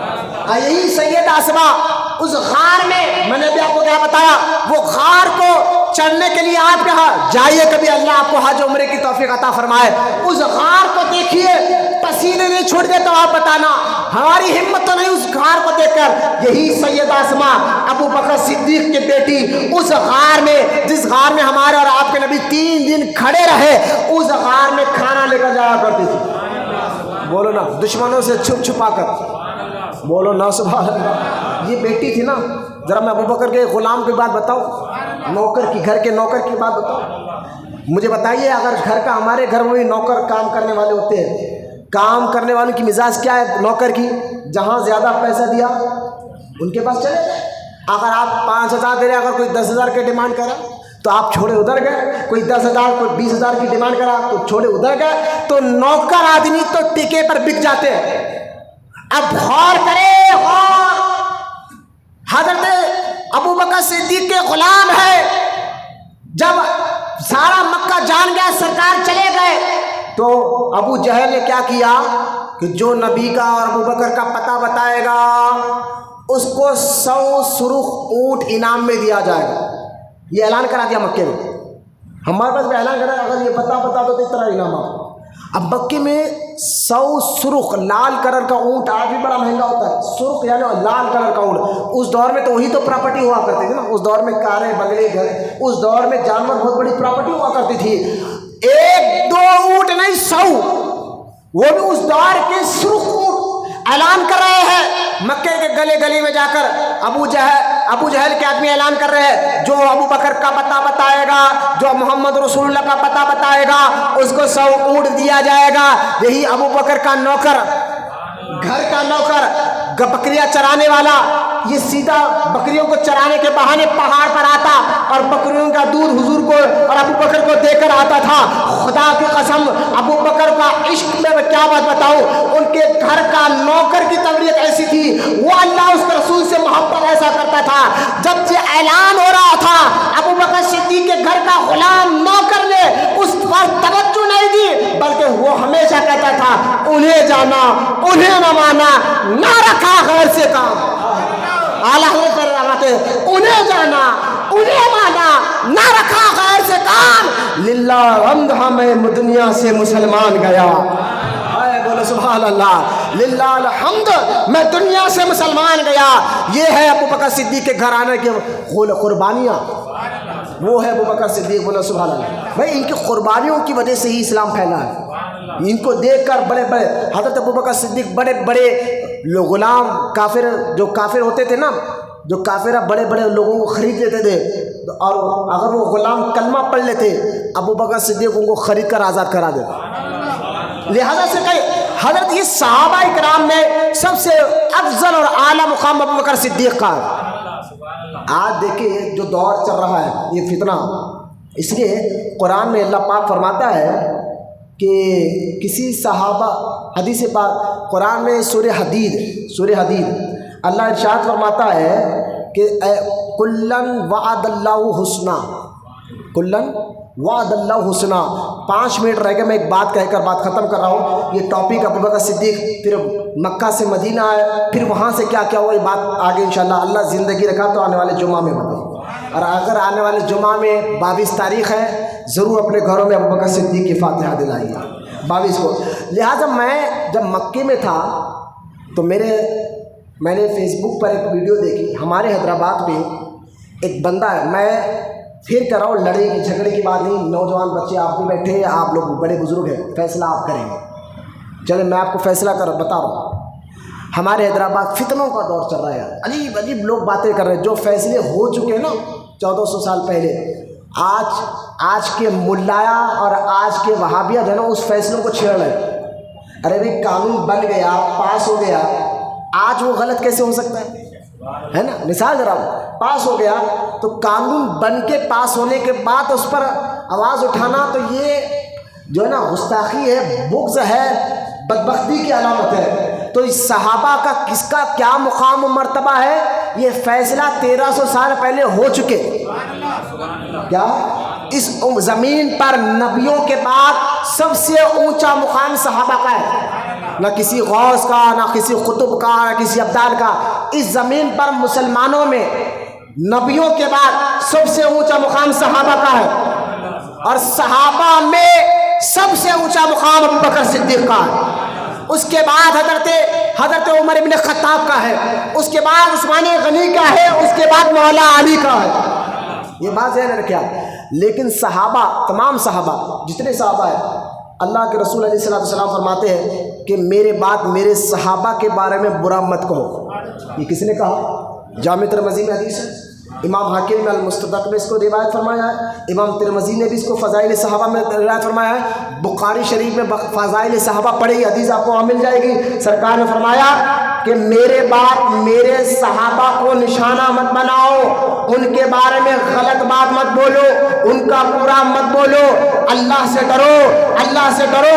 آگے حضور فرماتے ہیں جو میرے کسی صحابی کو تکلیف پہنچائے گا اس نے مجھے تکلیف پہنچائی، اور جس نے مجھے تکلیف پہنچائی اس نے اللہ کی ذات پر تکلیف پہنچائی، اور جو رب کو تکلیف پہنچاتا ہے اللہ اس کو عذاب میں مبتلا کر دیتا ہے۔ صحابہ، اب جس کو قرآن کہتا ہے کلن وعد اللہ حسنا، حبیب تیرے تمام صحابی جنتی، بولے سبحان اللہ۔ تو میں مکہ میں جب تھا، میں آپ کو بتا رہا ہوں 10 دسمبر کو میں عمرے کے لیے گیا، اور 12 دسمبر کو میں نے مکے میں یہ ویڈیو دیکھا۔ میں بڑا افسوس کر رہا تھا، خدا کی قسم میں جب رہتا تب بھی بولتا، کیونکہ میری مزاج آپ کے سامنے فتنوں کا دور ہے تو کھل کر بولنے کی مزاج ہے، لڑائی جھگڑے کے نہیں، سمجھانے کے لیے میں آپ کو کہہ رہا ہوں۔ میں آپ کو بتاؤں کس طرح کا دور چل رہا ہے آج۔ تو ایک شخص حیدرآباد جامعہ نظامیہ سے وہ پڑھا ہوا ہے، اس کا نام ہے حبیب احمد۔ اب نام بھی بڑا، نام حبیب احمد ہے، طاہر القادری کا یہ شاگرد ہے۔ اس نے بعد ہفتہ حیدرآباد میں ایک جلسے میں فتنوں کا دور ہے، لڑائی کی بات نہیں کر رہا ہوں، اس نے کھل کر بولا۔ آج بھی وہ کلپ دوڑ رہی ہے یوٹیوب پر، فیس بک پر۔ تو میں آپ کو فتنوں سے بچانے کے لیے ایک بات کہہ رہا ہوں۔ اس نے اپنے بیان میں کیا کیا، حیدرآباد میں ایک جگہ تقریر کرتے ہوئے یہ کہہ رہا ہے کہ میں حضرت امیر معاویہ کو صحابی نہیں مانتا، نام لے کر کلم کلا۔ جب اس نے کلم کلا کہا تو میں بھی آپ کو کلم کلا کہہ رہا ہوں، میں حضرت امیر معاویہ کو صحابی نہیں مانتا۔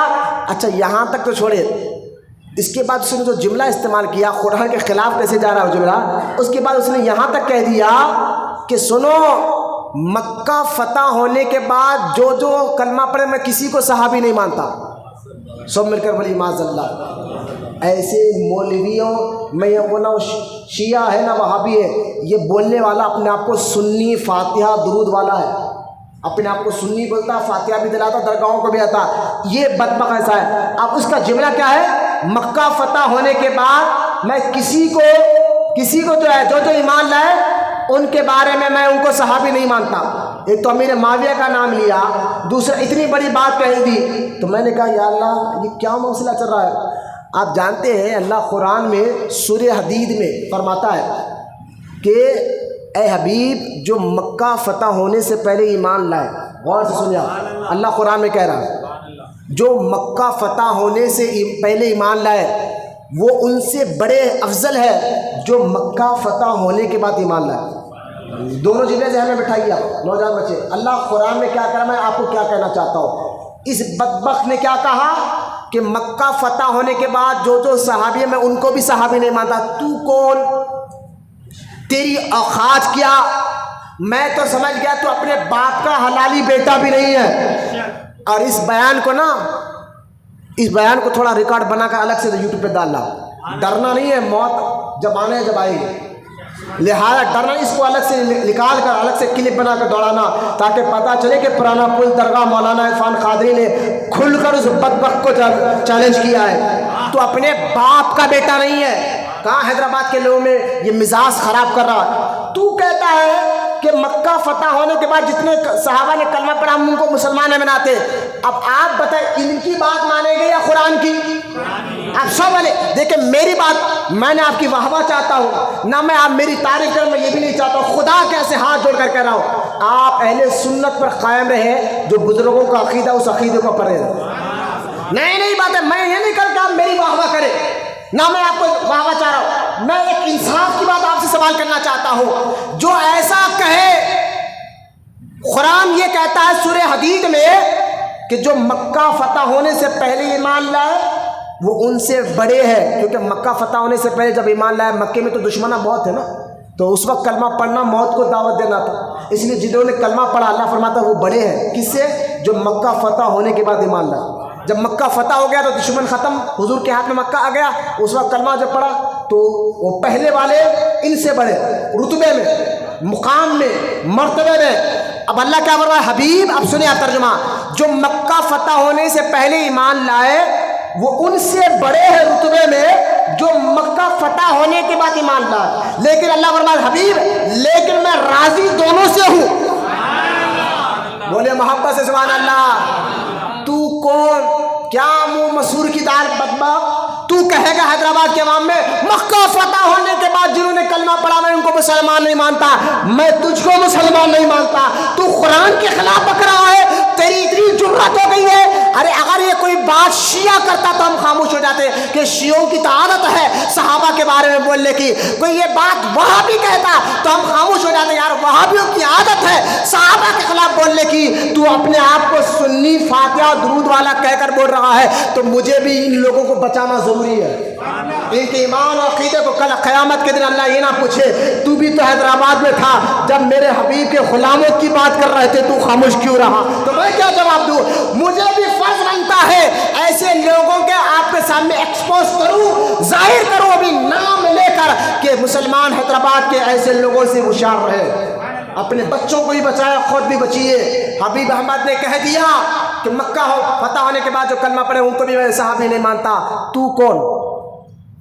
تو ایک مولوی ہے، اب تو مولوی کہنے کے لائق بھی نہیں ہے، قرآن کہتا ہے ابھی دونوں سے میں راضی ہو گیا ہوں، دونوں سے میں راضی ہو گیا ہوں۔ پھر اللہ قرآن آیت نمبر 10 سورہ حدید کلن وعد اللہ حسنا، جو عربی جاننے والے اگر جانتے ہیں کل سب کو کہتے ہیں، کل میں سب آ جاتے ہیں، کلن وعد اللہ، اللہ فرماتا ہے حبیب میں نے تیرے تمام صحابہ سے جنت کا وعدہ کر لیا ہے۔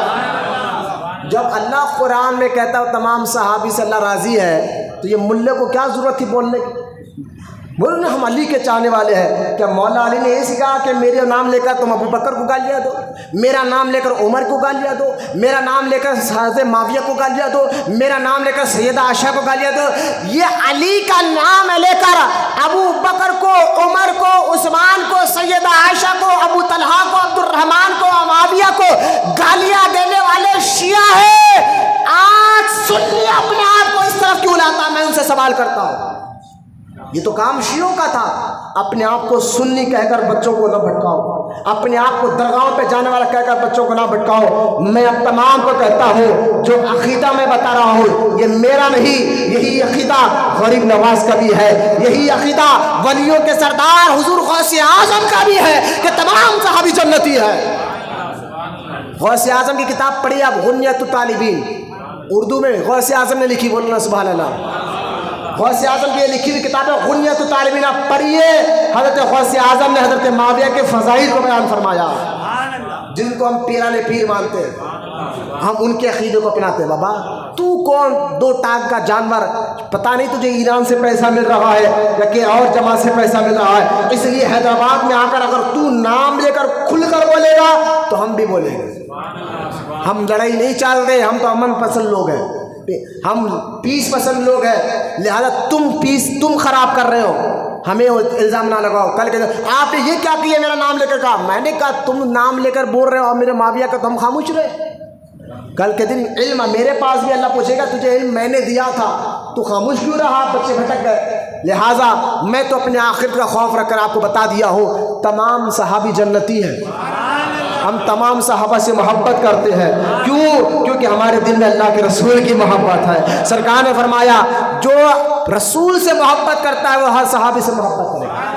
لہٰذا مجھے وقت نہیں ملا, میں اور شاید بتاتا اور بھی قرآن کی آیتیں پڑھ کر حضرت ابوبکر صدیق کے فضائل اور آپ کو مقام و مرتبے, اور یہ بھی آپ کو ثابت کروں گا آنے والے جمعہ انشاءاللہ کہ دمادم مست قلندر ابوبکر کا پہلا نمبر.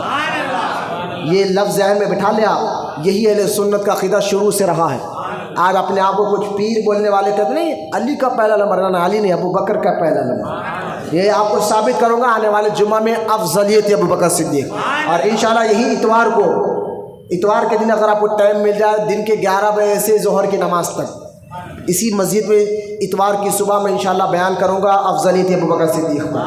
یہی اتوار آنے والے کو تو میں کہوں گا نوجوان بچوں کو, اتوار کا دن ایک چھٹی کا دن بھی ہے, آپ دین سیکھنے کے لیے وقت نکالیے. فتنہ کا دور ہے, مر جائیں گے, نہ قبر میں دوست آئے گا, نہ ماں, نہ باپ, نہ رشتہ دار, نہ پیسہ, نہ کچھ نہیں. قبر میں ایمان ساتھ آئے گا, عقیدہ ساتھ آئے گا. لہٰذا اپنے ایمان اور عقیدے کو بچانا ہے نا, تو علماء کی صحبت اختیار کرو. صحیح سنی صحیح العقیدہ امام, ان کی صحبت اختیار کرو, ان کے ساتھ بیٹھو, علم حاصل کرو. آپ فیس بک واٹس ایپ پہ آپ سارا دن نہیں سیکھ سکتے. فیس بک, واٹس ایپ, یوٹیوب یہ ایسے ہو گیا ہے کہ ایک نہیں ہزاروں کروڑوں لوگ اس پہ بھٹکانے والے بیٹھ گئے ہیں. کوئی مرزا نامی بیٹھا ہوا ہے, تو کوئی مرزا انجینئر بیٹھا ہوا ہے, تو کوئی ایسے حبیب رائبل نامی بدبخت بیٹھے ہوئے ہیں, تو کوئی جو ہے شیعہ بیٹھا ہوا ہے, تو کوئی اہل حدیث بیٹھ کر آپ کو وسوسے ڈال کر آپ کے ذہنوں کو خراب کر رہا ہے. میں خدا کی قسم میں آپ کو بتا رہا ہوں, جو قرآن میں اللہ فرماتا ہے صراط الذین انعمت علیہم, ان کے راستے پر چلو جن پر اللہ کا انعام ہوا ہے. وہ اولیاء کا عقیدہ ملے گا تو بزرگان دین کی کتابوں کی تعلیمات سے ملے گا.